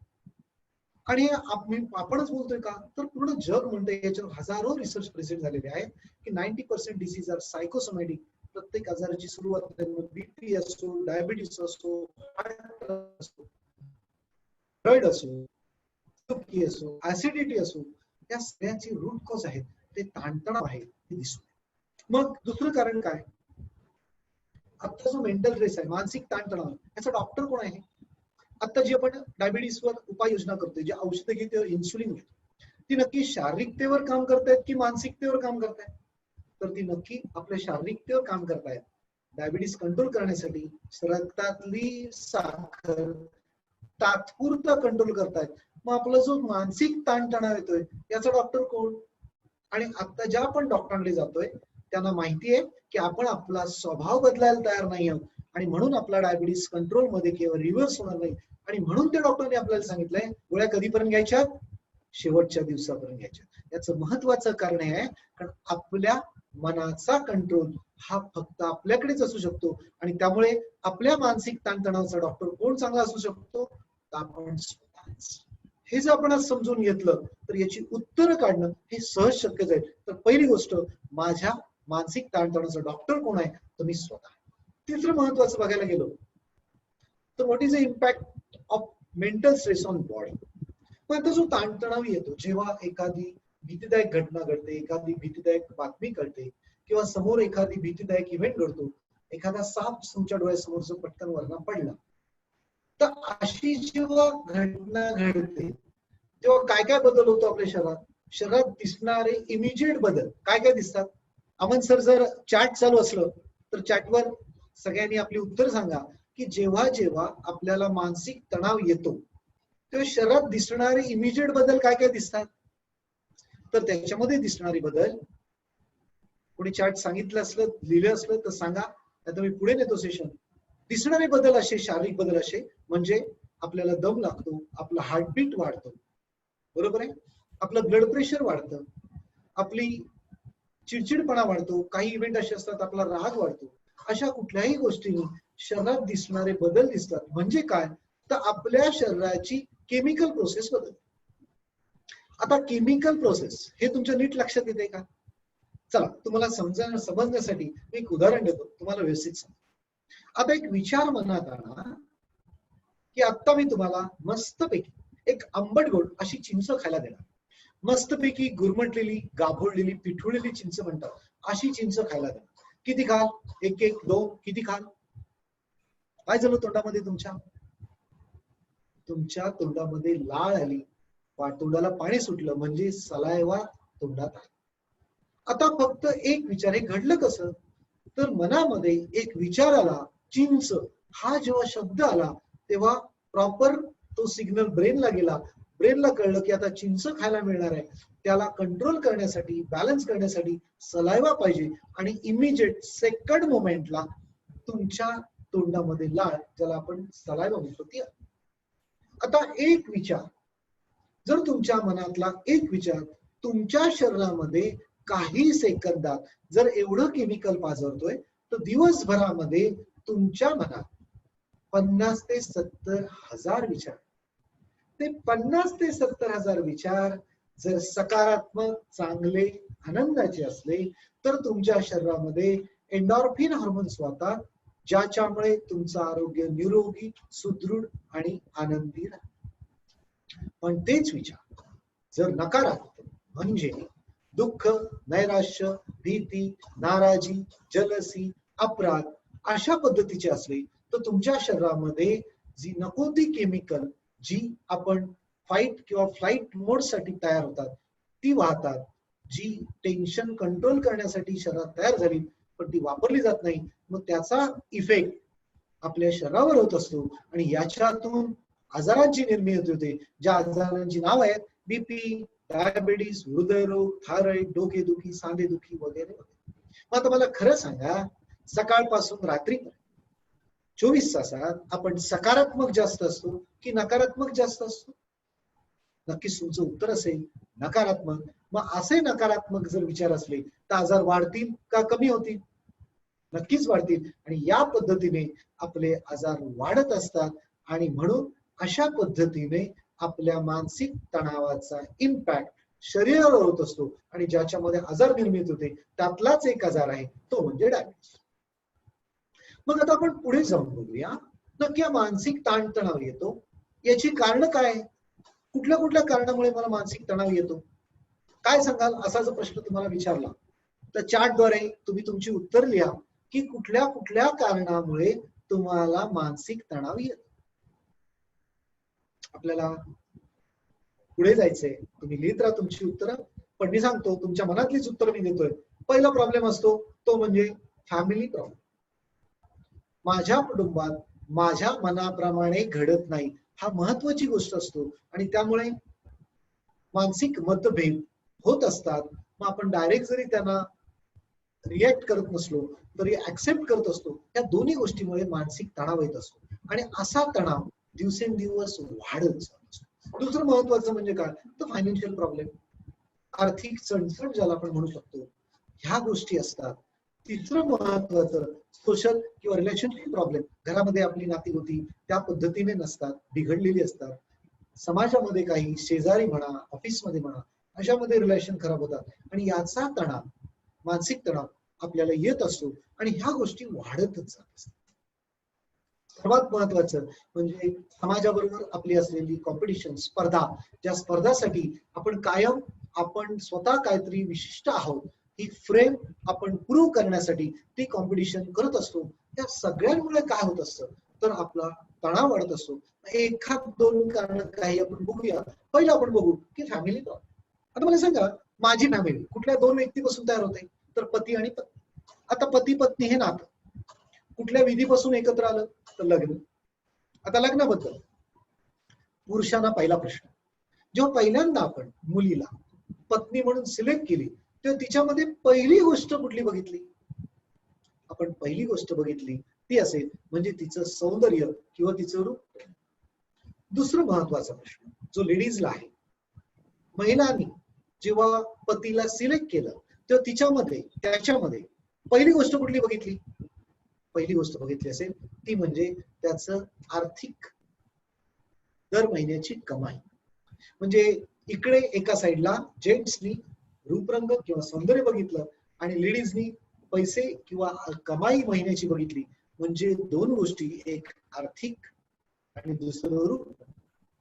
ऍक्च्युली बघायला गेलो तर आपण लग्न कशाबरोबर केलं तर रूपरंग आणि दर महिन्याची कमाई, हो की नाही? जर असंच असेल तर ही आर्थिक कमाई आणि रूपरंग याचं नाविन्य किती दिवस राहतं तर महिन्याभरात, काही वर्षभरात, वर्षा दोन वर्षात हे पैसे आणि रूपरंग हे दोन्ही जुनं होतं आणि दोन्हीकडचे खरे रूपरंग बाहेर निघतात आणि तेव्हा लक्षात येतं की माझ्या मनासारखा 100% जोडीदार मिळाला नाही. कदाचित काहींचं हे उत्तर नसेल पण मेजॉरिटी जेव्हा मी सेशन घेतो तर हेच उत्तर येतं की हो, मनासारखा 100% जोडीदार मिळाला नाही. मग याच्या पुढे असंच ते दिवस काढणं, मग काही मतभेद हे ऍक्सेप्ट करणं हे होतच राहतं. मग याच्यामध्ये आता मला सांगा याच्यामध्ये काय होईल? मनाची स्थिती ही आनंदित होईल का मानसिक स्थिती बिघडेल? तर असं आहे की मानसिक स्थिती अशा मतभेदाने बिघडत राहते आणि असे मानसिक मतभेद दिवसेंदिवस वाढत असतात. त्याला ऍक्सेप्ट करत जीवन जगावं लागतं आणि याच मानसिक स्थिती बिघडल्यामुळे जो येतो त्याला म्हणतो मानसिक ताणतणाव. आणि याच मानसिक ताणतणावाला जागतिक आरोग्य संस्थेने सांगितलेलं आहे की 100पैकी 90% आजार या मानसिक तणावामुळे. मग आता आपल्याला हे फॅमिली प्रॉब्लेम सॉल्व्ह करायचं. मग काय ऑप्शन आहे? ऑप्शन 2 आहे. एक तर हे जे आजार आहेत, बीपी असो, डायबिटीस असो, एक तर या आजारांना मनापासून स्वीकारा. नाहीतर दुसरा ऑप्शन महत्वाचा असा, लक्ष देऊन ऐका, दुसरा ऑप्शन असा, आपला जोडीदार जसा असेल तसाच्या तसा त्याला मनापासून स्वीकारा. हा दुसरा ऑप्शन. मग मनापासून जर त्या जोडीदाराला स्वीकारायचंय तर हे स्वीकारणं त्या जोडीदाराला कळलं पाहिजे. मग आज जाऊन आपण आपल्या जोडीदाराला सांगूया की आजपासून मी तुला किंवा तुम्हाला मनापासून स्वीकारेन. असं जर सांगितलं तर ते त्याला सुद्धा कळेल आणि सेम बदल त्यांच्यामध्ये सुद्धा. पण तुम्हाला प्रश्न पडला असेल असं कसं सांगू? असं सांगितलं ते म्हणतील मग आतापर्यंत काय केलं होतं, आणि असा प्रश्न आल्यावर कदाचित प्रॉब्लेम वाटते. म्हणून लक्षात घ्या नक्की काय करायचंय. तर आतापर्यंत लग्न होऊन 5, 10, 15, 20 वर्ष झाली असतील, जी किती वर्ष झाली, आपल्या प्रत्येकाच्या एवढे वर्ष काहीतरी चुका आपल्या पार्टनर बरोबर झाल्यात की नाही? नक्की झाल्या. मग काय करायचं? समजा एखाद्या मित्रावर माझी चूक झाली, मला माहिती मी त्या मित्रावर चुकलो, त्या मित्राची मनापासून माफी मागणं, त्यात मोठेपणा आहे की कमीपणा आहे? नक्की मोठेपणा आहे. आज आपण तो मोठेपणा आपल्या जोडीदाराबरोबर दाखवूया, ते मनापासून त्याला सरेंडर होऊया, आणि ही जर माफी आपण मनापासून मागितली तर तुमच्या आणि तुमच्या पार्टनर मध्ये सुद्धा आमूलाग्र बदल घडतील, आणि खऱ्या अर्थाने ते मानसिक मतभेद कदाचित कमी होऊ शकतात, कदाचित पूर्णपणे संपू शकतात. आता फॅमिलीमध्ये बघायला गेलो तर प्रॉब्लेम हाच आहे, एकमेकाचा इगो, या व्यतिरिक्त मेजर प्रॉब्लेम नाहीत. आणि हाच इगो, हे मी सांगत नाही फक्त, तर याच्यावर काही संशोधन, हार्वर्ड युनिव्हर्सिटी आहे, अमेरिकन डायबिटिक असोसिएशन आहे, यांचे काही रिसर्च आहे की या सायकोसोमॅटिक डिसीजला महत्वाचं कारण आहे तो इंडिव्हिज्युअल इगो. आणि हा इगो जर आपण सरेंडरनेस, फुलनेसने तो इगो जर आपल्या पार्टनर बरोबर मान्य केला आणि तो माफी मागितली, तर हे आमूलाग्र बदल आपल्या फॅमिलीमध्ये दिसत आहेत. आणि याचा रिझल्ट काय मिळेल, तर आपल्याला जो आता मानसिक ताणतणाव, एकमेकाच्या मतभेद येतोय, तो नक्की करा. मग आता ही जर गोष्टी पहिल्या इम्प्लिमेंट केली तर आजपासून हे बदल दिसतील. दुसरा आपण प्रॉब्लेम एक बघूया की फायनान्शियल प्रॉब्लेम. आता मला सांगा, फायनान्शियल प्रॉब्लेम, किती पैसे आले दर महिन्याला की आपण 100% रिलॅक्स होऊ की फायनान्शियल प्रॉब्लेम जाईल? असं काय उत्तर आहे का? किती रुपये? 25,000, 50,000, 1,00,000? उत्तर हेच आहे, कितीही पैसे आले तरी समाधान नाही. मग समाधान नाही ही जर आपली वागणूक असेल, हा आपला स्वभाव असेल, तर याचा विपर्यास काय? तर मानसिक ताणतणाव. कारण जर आपण कॉम्पिटिशन किंवा स्पर्धा समाजावर करतच राहिलो तर ही आर्थिक चणचण हा न संपणारा विषय आहे. आणि याचा विपर्यास काय? तर कायम ताणतणावाच्याच खाली आपण राहतो. आणि याचा विपर्यास काय? तर अशा पद्धतीचे आजार. मग आजपासून जी स्पर्धा आहे, समाजाबरोबर करत असणारी चुकीची स्पर्धा, ही जर आपण थांबवली, स्पर्धा करायची असेल तर स्वतःवरच करा. आज माझ्याकडे दर महिन्याला 50,000 रुपये आहेत, कदाचित मला कौटुंबिक जरुरीसाठी हे काही वर्षात 70,000 किंवा 1,00,000पर्यंत अर्निंग मिळाली पाहिजे, त्याचे प्रयत्न करा. स्पर्धा करायची असेल तर ती स्वतः बरोबरच करा, मग प्रॉब्लेम नाही, मग तुमची डेव्हलपमेंट नक्की होईल. पण समाजाबरोबर जर करत राहिलो तर ती न संपणारी स्पर्धा आहे, आणि शेवटच्या दिवसापर्यंत आपण ती स्पर्धा करत राहू. याचा विपर्यास मानसिक ताणतणाव, आणि मग आपला डायबिटीस कधीच रिव्हर्स होणार नाही. उपाय आहे की आजपासून स्पर्धा समाजाबरोबर थांबून ती आजपासून मी स्वतःबरोबर करेन आणि स्वतःची डेव्हलपमेंट करत राहील. असं जर केलं तर नक्की होईल. मी गॅरंटी देतो, याच्यामध्ये गरीब आता जे समोर आहे त्याच्यामध्ये कोणीच नाही. हे काम असाच एक डायबिटिक चेकअप कॅम्प मी धारावी झोपडपट्टी, तुम्हाला माहित असेल, धारावी झोपडपट्टीमध्ये घेतला होता. 100 पेक्षा जास्त पेशंट चेक केले तरी 4-5च पेशंट मला मिळाले. मला लक्षात आलं नाही हे कसं, तर नंतर मला उत्तर मिळालं की हे आजार गरिबांचे नाहीत. का? कारण त्यांच्याकडे समाधान आणि संतुष्ट हा शब्द आहे, पण जे मध्यमवर्गीय आणि श्रीमंत किंवा उच्चवर्गीय आहेत त्यांच्यामध्ये समाधान आणि संतुष्ट हा शब्दच नाही. आणि त्यामुळे हे आजार, बीपी, डायबिटीस, हृदयरोग याचा आजाराचं जास्त प्रमाण हे मध्यमवर्गीय आणि श्रीमंतांमध्ये दिसत आहे. याचं महत्वाचं कारण काय? तर समाधान आणि संतुष्ट हा शब्द आपल्या शब्दकोशामध्ये नाहीये, जो आजपासून आणूया. आणि या अशा नॉन कम्युनिकेबल डिसीजला, डायबिटीस सारख्या आजारांना आपण थांबवू शकतो. अशी बरीच कारणं आहेत ज्याच्यामध्ये आपली नातीगोती खराब झाली, त्याच्यामध्ये आपल्याला मानसिक ताणतणाव येतोय. पण ह्या सगळ्या गोष्टी आपण जर कंट्रोल करू शकलो तरी होऊ शकतो. मग आता आपण नक्की बघूया या ताणतणावामुळे डायबिटीस कसं आहे. मग आता याच्यासाठी मी एक तुम्हाला नक्की उदाहरण देईन की हा स्ट्रेस जो आहे तो डायबिटीस कसा तयार करतो. तर याला महत्वाचं कारण आहे तो फ्लाइट आणि फाईट रिस्पॉन्स. म्हणजे जेव्हा टेन्शन येतं तेव्हा आपण फ्लाइट म्हणजे पळून जाणं किंवा त्याच्याशी दोन हात करणं अशा रिस्पॉन्स मध्ये होतो. आणि त्यासाठी शरीरामध्ये वेगळ्या यंत्रणा तयार होतात. ते कसं, हे आपण उदाहरण बघू. उदाहरण देतो, आपला पूर्वज म्हणजे माकड. माकडा जेव्हा टेन्शन येतं का, तर हो येतं. त्याच्यावर सुद्धा जेव्हा वन्य पशूचा अटॅक येतो तेव्हा त्याला टेन्शन येतं, तेव्हा तो दोनच गोष्टी करतो. एक तर एकटा असला तर सरळ पळून जाणं म्हणजे फ्लाईट, आणि जर कळपाबरोबर असला तर त्या वन्य पशुवर अटॅक करणं म्हणजे फाईट करणं. या दोन गोष्टी करण्यासाठी त्याच्या शरीरामध्ये काही बदल होतात. ते बदल म्हणजे काय, तर रक्ताचं प्रेशर वाढतं आणि रक्तातली साखर वाढते. ही कशासाठी वाढते, तर पळण्यासाठी किंवा भांडण करण्यासाठी. आणि ही रक्तातली साखर वाढवायचं काम त्याच्या शरीरात मध्ये जे किडनीच्या वर ॲड्रिनल ग्रंथी आहे, या ॲड्रिनल ग्रंथीमध्ये जे पिवळं दिसतंय त्याच्यामध्ये हे काम होत असतं. त्याच्यामधून कॉर्टिझॉल म्हणून पदार्थ वाहतो आणि तो रक्तातली साखर वाढवायचं काम आणि रक्तातला बीपी वाढवायचं काम करतो. जेव्हा मी भांडतो किंवा पळतो तेव्हा रक्तातली वाढलेली साखर वापरली जाते आणि तो माकड त्या संकटातून बाहेर पडतो. आता ही सेम सिस्टीम आपल्या शरीरामध्ये आजही अशीच काम करते. आपल्याला जेव्हा जेव्हा मानसिक ताणतणाव येतो, टेन्शन येतं, तेव्हा या ॲड्रिनल ग्रंथी मध्ये असणारा जो कॉर्टिझोल आहे तो सिक्रेट होतो, बाहेर येतो आणि आपल्या रक्तातली साखर वाढवते. आता मला सांगा, माकडाप्रमाणे प्रत्येक वेळी आपण भांडण करणं किंवा पळून जाणं अशा ऍक्टिव्हिटी करतो का?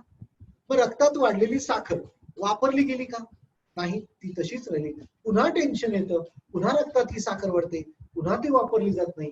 अशा गोष्टी दिवसेंदिवस महिनोन-महिने घडतच राहतात आणि मग आपल्या रक्तातली साखर वाढतच राहते, तिचा वापर होत नाही. मग आपल्या यंत्रणेला ते कंट्रोल करणं जमत नाही आणि यालाच आपण काय म्हणतो, डायबिटीस झाला. तर या ताणतणावाप्रमाणे सायन्स शास्त्रीय दृष्टिकोनातून अशा पद्धतीने आपण डायबिटीसची शिकार होत असतो. मग आता मला सांगा, माकडाला टेन्शन वर्षांनी 6 वर्षांनी एकदा येतं जेव्हा वन्य पशूचा अटॅक होतो. त्याच वेळी माणसाला आपल्याला हे टेन्शन किती वर्षांनी येतं? तर याचं उत्तर असेल, प्रत्येक मोमेंट टू मोमेंट आपण अंडर टेन्शन किंवा तणावाखाली वावरत असतो आणि त्यामुळे या ॲड्रिनल ग्लँड कार्यरत कायम स्वरूपी राहतात आणि रक्तात साखरेचं प्रमाण वाढतच राहतं आणि यामुळे ते कंट्रोल होत नाही आणि अशा पद्धतीने तणावामुळे रक्तातली साखर वाढते, ज्याला आपण डायबिटीस झाला. आता आपण एक व्हिडिओ बघूया.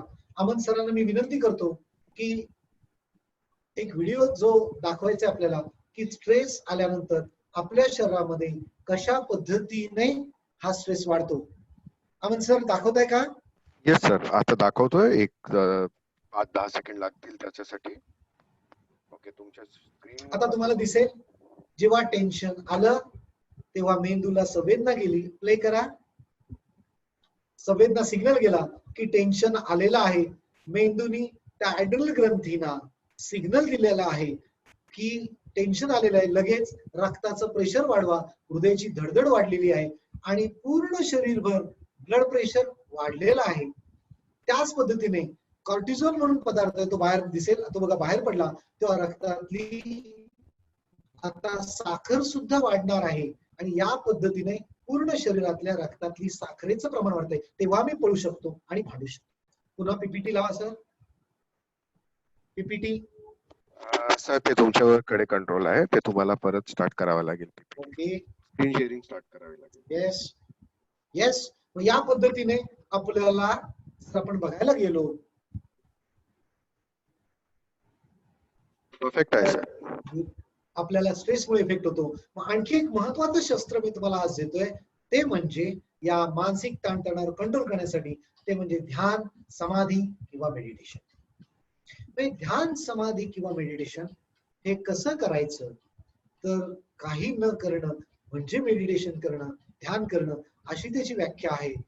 एका शांत जागी जिथे इतर कोणाची गडबड नसेल, डिस्टर्ब नसेल किंवा अशा ठिकाणी जिथे तुम्हाला कोण डिस्टर्ब करणार नाही, अशामध्ये तुम्ही सुखासन, खुर्चीमध्ये सुद्धा बसू शकता, वज्रासनात बसू शकता किंवा पद्मासनात बसू शकता.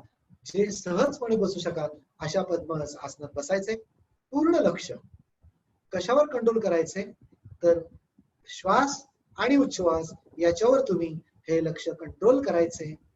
तर आता तुमची जर तयारी असेल सगळ्यांची, तर आपण 2-3 मिनिटं हे मेडिटेशन करूया. त्याचा शरीर आणि मनावर काय फरक पडतोय हे तुम्ही लक्षात घ्या आणि 3-4 मिनिटांनी मी तुम्हाला याचं सायन्स सांगेन की नक्की या मेडिटेशनचा उपयोग डायबिटीस रिव्हर्स करण्यासाठी आपल्याला कसा होणार आहे. तर करूया मग. मग तयार व्हा. जिथे असाल तिथे मांडी घालून बसा. ध्यान मुद्रेमध्ये तुम्हाला बसायचे. ओके. त्यानंतर पूर्ण लक्ष आपल्या श्वासावर करायचंय. श्वास येतोय, पूर्णपणे श्वासावर कंट्रोल लक्ष ठेवा. श्वास बाहेर जातोय उच्छ्वास मध्ये, श्वास बाहेर सोडला जातोय, पूर्ण लक्ष यावर कंट्रोल करा. डोळे बंद करा. जोपर्यंत मी डोळे उघडा सांगत नाही तोपर्यंत डोळे बंदच असू द्या. पूर्ण लक्ष तुम्ही श्वास आणि उच्छ्वास यावर कंट्रोल केला आहे.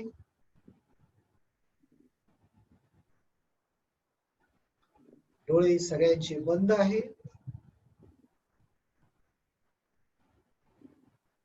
मनात विचार येत असतील, जसे मनात विचार येत आहेत त्यांना येऊ दे. त्या विचारांना थांबायचं सुद्धा नाही किंवा त्या विचारांच्या पाठीमागे सुद्धा जायचं नाहीये. जे काही घडतंय ते घडू दे. जे आत्ता काही घडतंय तेच तुमचं ध्यान किंवा समाधी आहे. सर्व धर्मांमध्ये हे ध्यानचं महत्व सांगितलेलं आहे. हिंदूंमध्ये याला ध्यान म्हटलेलं आहे, मुस्लिम मध्ये त्यांना नमाज म्हटलेला आहे, जैनांमध्ये त्यांना मौन म्हटलेलं आहे. असं प्रत्येक धर्मामध्ये याचं महत्व सांगितलेलं आहे. जेणेकरून हे ध्यान तुम्ही स्वतःच्या आरोग्यासाठी पाळायचं आहे.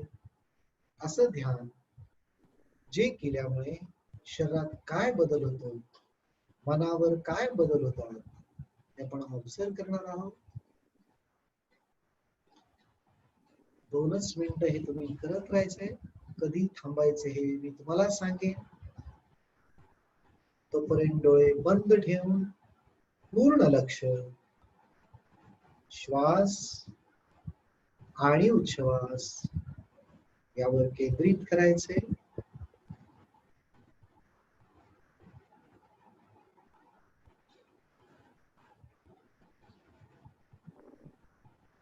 हळूहळू तुमचा श्वास आणि उच्छ्वास हा संथ गतीने होतोय.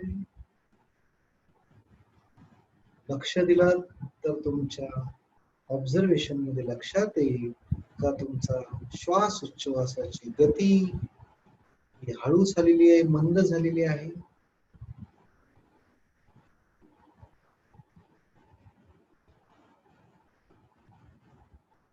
शरीर रिलॅक्स होत आहे.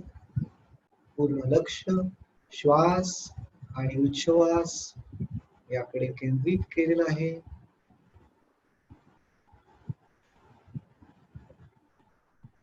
विचारांची शृंखला हळूहळू कमी होते आहे.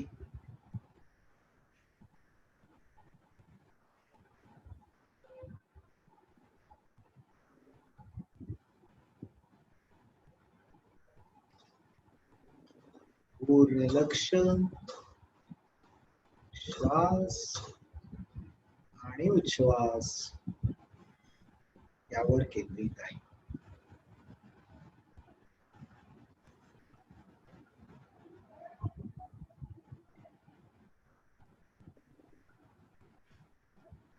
दोन वेळा दीर्घ श्वास घ्या. 2 वेळा दीर्घ श्वास झाल्यावर दोन्ही तळहात एकमेकावर घासून मग चेहऱ्याला हलकासा मसाज करा. आता मला सांगा कसं वाटलं. नक्की सांगतो रिझल्ट हाच असेल.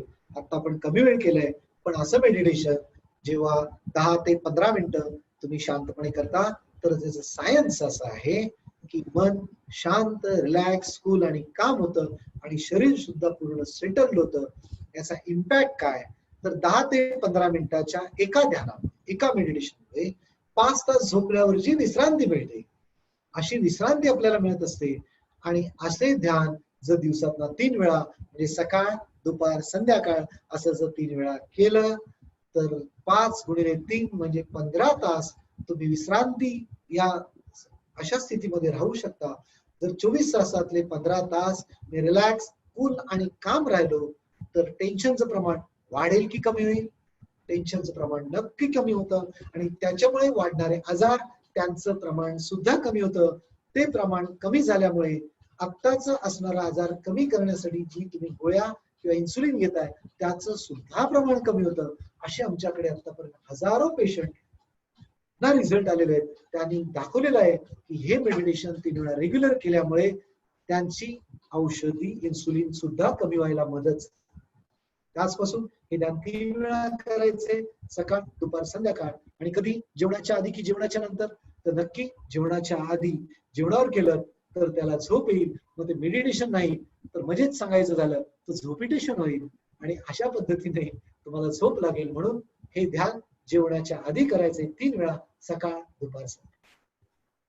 अशा पद्धतीने ताणतणाव व्यवस्थापन हे आपण जर केलं तर 100% हा डायबिटीस कंट्रोल करायला, रिव्हर्स करायला मोलाचा फायदा होईल. कारण पुन्हा एकदा सांगतो, जागतिक आरोग्य संस्थेने सांगितलेलं आहे की हे डिसीज 90% सायकोसोमॅटिक म्हणजे मानसिक आहे आणि या पद्धतीने आपण त्या मानसिक ताणतणावावर कंट्रोल आणू शकतो.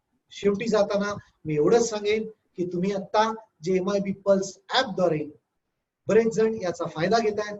बाकी जणांना मनापासून सांगेन की MIB पल्स ऍप ही गुगल प्ले स्टोअर मध्ये जाऊन डाउनलोड करा आणि आजपासून जसे 40-45 हजार लोक या सर्व गोष्टीचा म्हणजे व्यायाम, योगासनं, मेडिटेशन, प्राणायाम, ताणतणाव व्यवस्थापन असे दिवसभराचे सेशनचा फायदा घेत आहेत. त्याचा फायदा तुम्ही सुद्धा घेऊ शकता. गरज वाटेल तर आमचे सर्व 450 डॉक्टर तुमच्या सहकार्याला या ऍपद्वारे सज्ज आहेत. तर ऍप डाउनलोड करा आणि हाताचा फायदा 25,000 लोक घेत आहेत. असे लाखो लोकांनी हा फायदा अशा अवस्थेत घेऊया आणि डायबिटीसवर त्याचा कंट्रोल करून, रिव्हर्स करून आपली इम्युन सिस्टीम, आपली रोगप्रतिकारक क्षमता इतकी वाढवून घेऊया.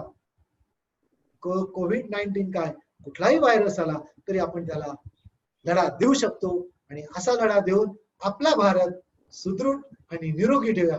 थँक्यू, धन्यवाद. Thank you sir. धन्यवाद मिलिंद सर, आपला आभार. हा जो सेशन आहे हा तुम्हाला कसं वाटलं त्याच्यासाठी तुमची आम्हाला सगळ्यांची एक फीडबॅक पाहिजे. तर आता तुमच्या स्क्रीनवर मी एक वोटिंग लाईन ओपन करणार आहे.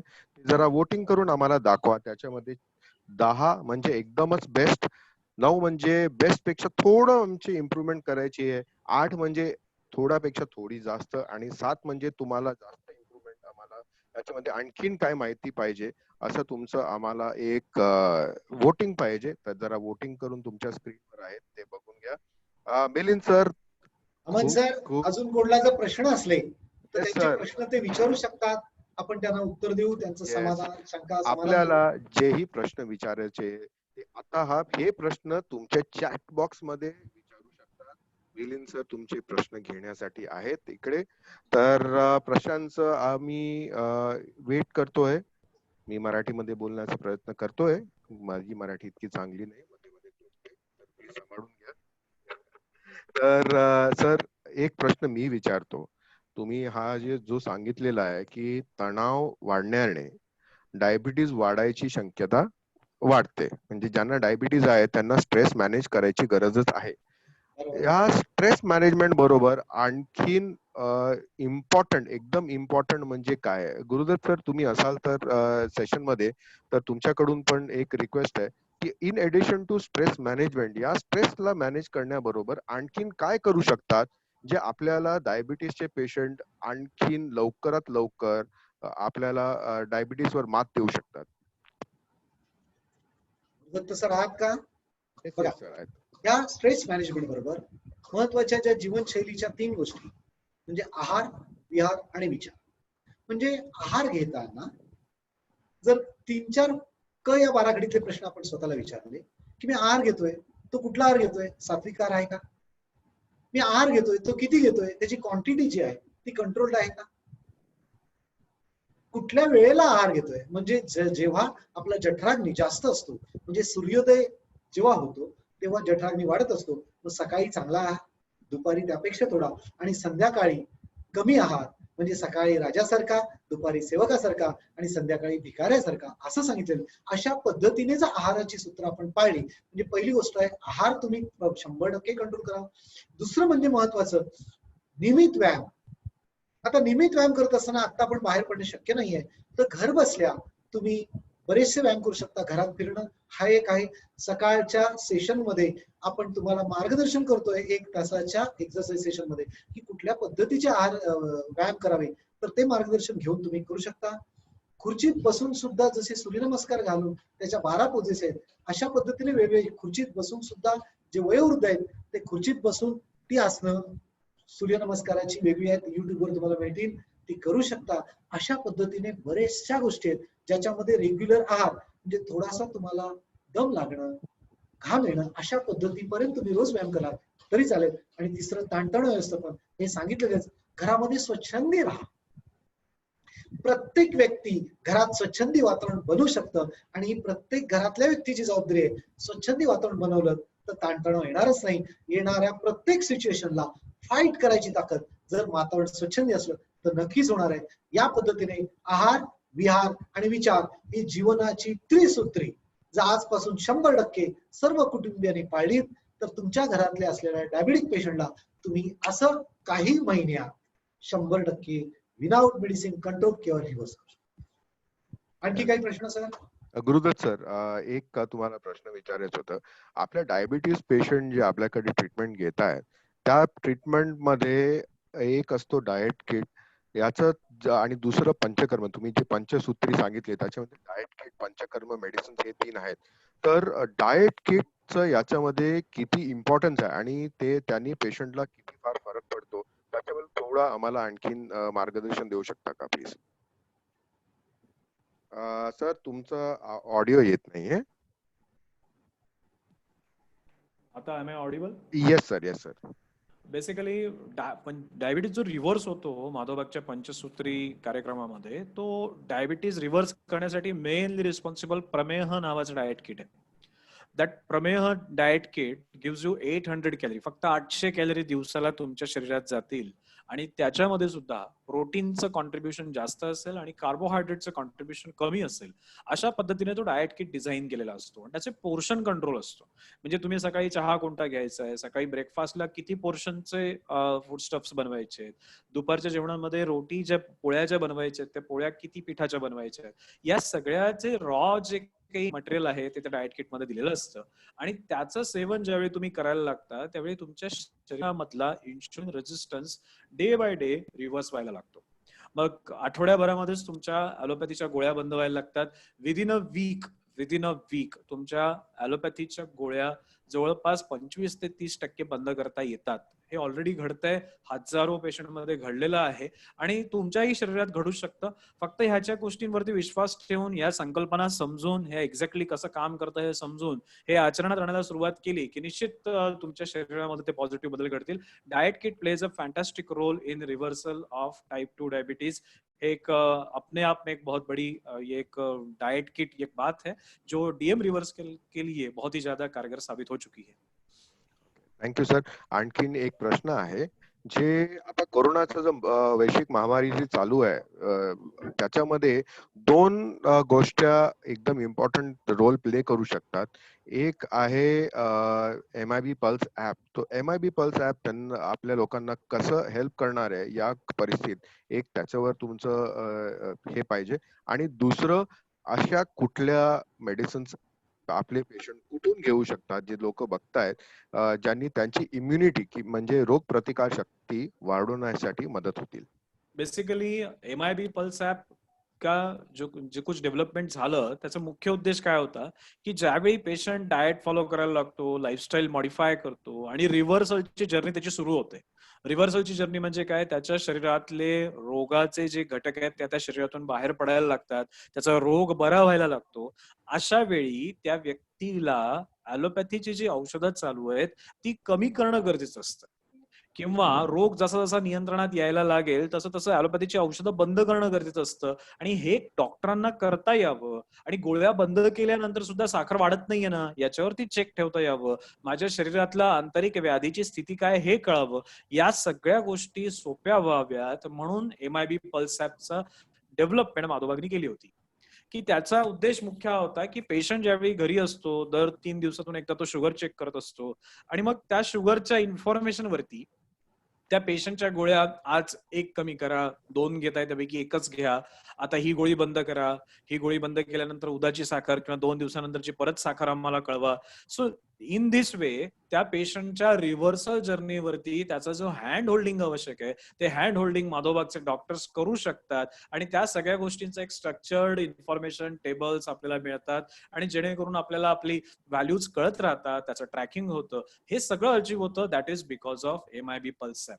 सो MIB पल्स ॲप प्रत्येक पेशंटनी डायबिटीजच्या पेशंटनी डाउनलोड करून त्याच्यावरचे जे इन्फॉर्मेशन घेतल्या डॉक्टरांशी संलग्न झाले, निश्चित it will help them a lot to reverse their disease. Second point you was asking about medicines कोणते घेऊ शकता. मी मगाशी जसं सांगितलं की आता इम्युनिटी बूस्ट करणं गरजेचं आहे आणि इम्युनिटी बूस्ट करण्यासाठी डिक्युमेन आणि गुडिलॅक्स नावाचे 2 मेडिसिन्स आहेत, जे मेडिसिन्स इम्युनिटी खूप चांगल्या पद्धतीने वाढवतात. ऍक्टिव्हेटेड कुर्कुमिन आणि Tinospora cordifolia immune modulator drugs आहेत. हे इम्युनिटी तुमची वाढवण्यासाठी ऑलरेडी रिसर्चनी प्रूव्ह केलेले आहेत. सो हे 2 औषधं आपण वेळेवर घेतली आणि त्याच्याच बरोबरीने आपल्या शरीरातली इम्युनिटी बूस्ट होण्यासाठी प्रोटीन्सची आवश्यकता असते, कारण जे काही इम्युनोग्लोब्युलिन्स आहेत हे ऍक्च्युली प्रोटीन्स असतात. हा प्रोटीन रिच डाएट म्हणून ब्रेकफास्ट ऑप्शन जो आपण सकाळी मगाशी सांगितला मी, सनराइज डाएट किट, तो सनराइज डाएट किट जर आपण घेतला ब्रेकफास्ट ऑप्शन तर निश्चित स्वरूपात आपल्या शरीरामध्ये इम्युनिटीची पूर्ण मॅनेजमेंट होऊन जाईल असं मला वाटतं. Thank you sir, thank you sir. आणखीन एक प्रश्न आलेला आहे. ओके. आमचे एक दर्शक आहेत, त्यांनी प्रश्न पाठवलेला आहे की मधुमेहाचे जे रुग्ण आहे त्यांनी फळं खावीत का, आणि खावीत तर कुठल्या खावीत? निश्चितच फळं त्यांनी खाल्ली पाहिजेत. संत्र, मोसंबी, डाळिंब, सफरचंद या सगळी ही अशा प्रकारची फळं खाल्ली पाहिजेत. ग्लायसेमिक इंडेक्स हाय असलेली फळं शक्यतो खाऊ नयेत. कॅलरी जास्त असलेली फळं शक्यतो खाऊ नयेत. चिक्कू, द्राक्षांमध्ये खूप साखर असते, त्यामुळे त्याचं सेवन शक्यतो करू नये. आता बरेचसे डायबिटीजचे पेशंट द्राक्ष खायला टेम्प्ट होतात, पण द्राक्ष जास्त खाली तर शुगर तुमच्या वाढणार आहेत. कलिंगडाचं सेवन सुद्धा कमी करावं. आंबा सुद्धा कंट्रोलमध्ये घ्यावा. भरपूर 4-4, 2-2, 3-3 आंबे नको, एखाद फोड, आणि ते पण आपल्या साखरेकडे लक्ष देऊन आणि त्याच्या कॅलरीजचा विचार करून आपण खाल्लं पाहिजे. चिक्कू, केळं, द्राक्ष, आंबा, कलिंगड थोडंसं आपण याच्यापासून दूर राहूया. संत्र, मोसंबी, डाळिंब, सफरचंद या गोष्टी आपल्या डाएटमध्ये असतील तर काही हरकत नाही. ही फळं खायला काही हरकत नाही. Thank you sir, thank you sir. Sardar sir, तुमच्याकडे तुम्ही एक मस्त स्ट्रेस रिलीजचं जे सेशन घेतलं होतं आता, त्याच्याबद्दल एक प्रश्न आहे की हे जे तुम्ही क्रिया आम्हाला करून दाखवली आणि आमच्याकडून करून घेतली, पण ती कधी करायची? म्हणजे सकाळी, दुपारी, रात्री कसे करायची आणि किती बघा, वेळ ज्यांना करायची? ही ऍक्च्युली दिवसातनं 3 वेळा करायची आहे. सकाळी, दुपारी आणि संध्याकाळी. 3 संध्या म्हणतात. त्या 3 वेळा करायची आहे. कधी करायची? तर खाण्याच्या आधी, म्हणजे सकाळी नाश्त्याच्या पूर्वी, दुपारी जेवणाच्या आधी आणि संध्याकाळी सुद्धा जेवणाच्या आधी. या 3 वेळा ती करायची आहे. किती वेळ करायची आहे? तर 10 ते 15 मिनिटं. घड्याळ लावायची गरज नाही. अंदाजे 10 ते 15 मिनिटं ही क्रिया करायची आहे. त्यांनी जे आमूलाग्र बदल होतील ते फार आपल्या डायबिटीज कंट्रोल करण्यासाठी, रिव्हर्स करण्यासाठी फार फायद्याचे. ओके, धन्यवाद सर.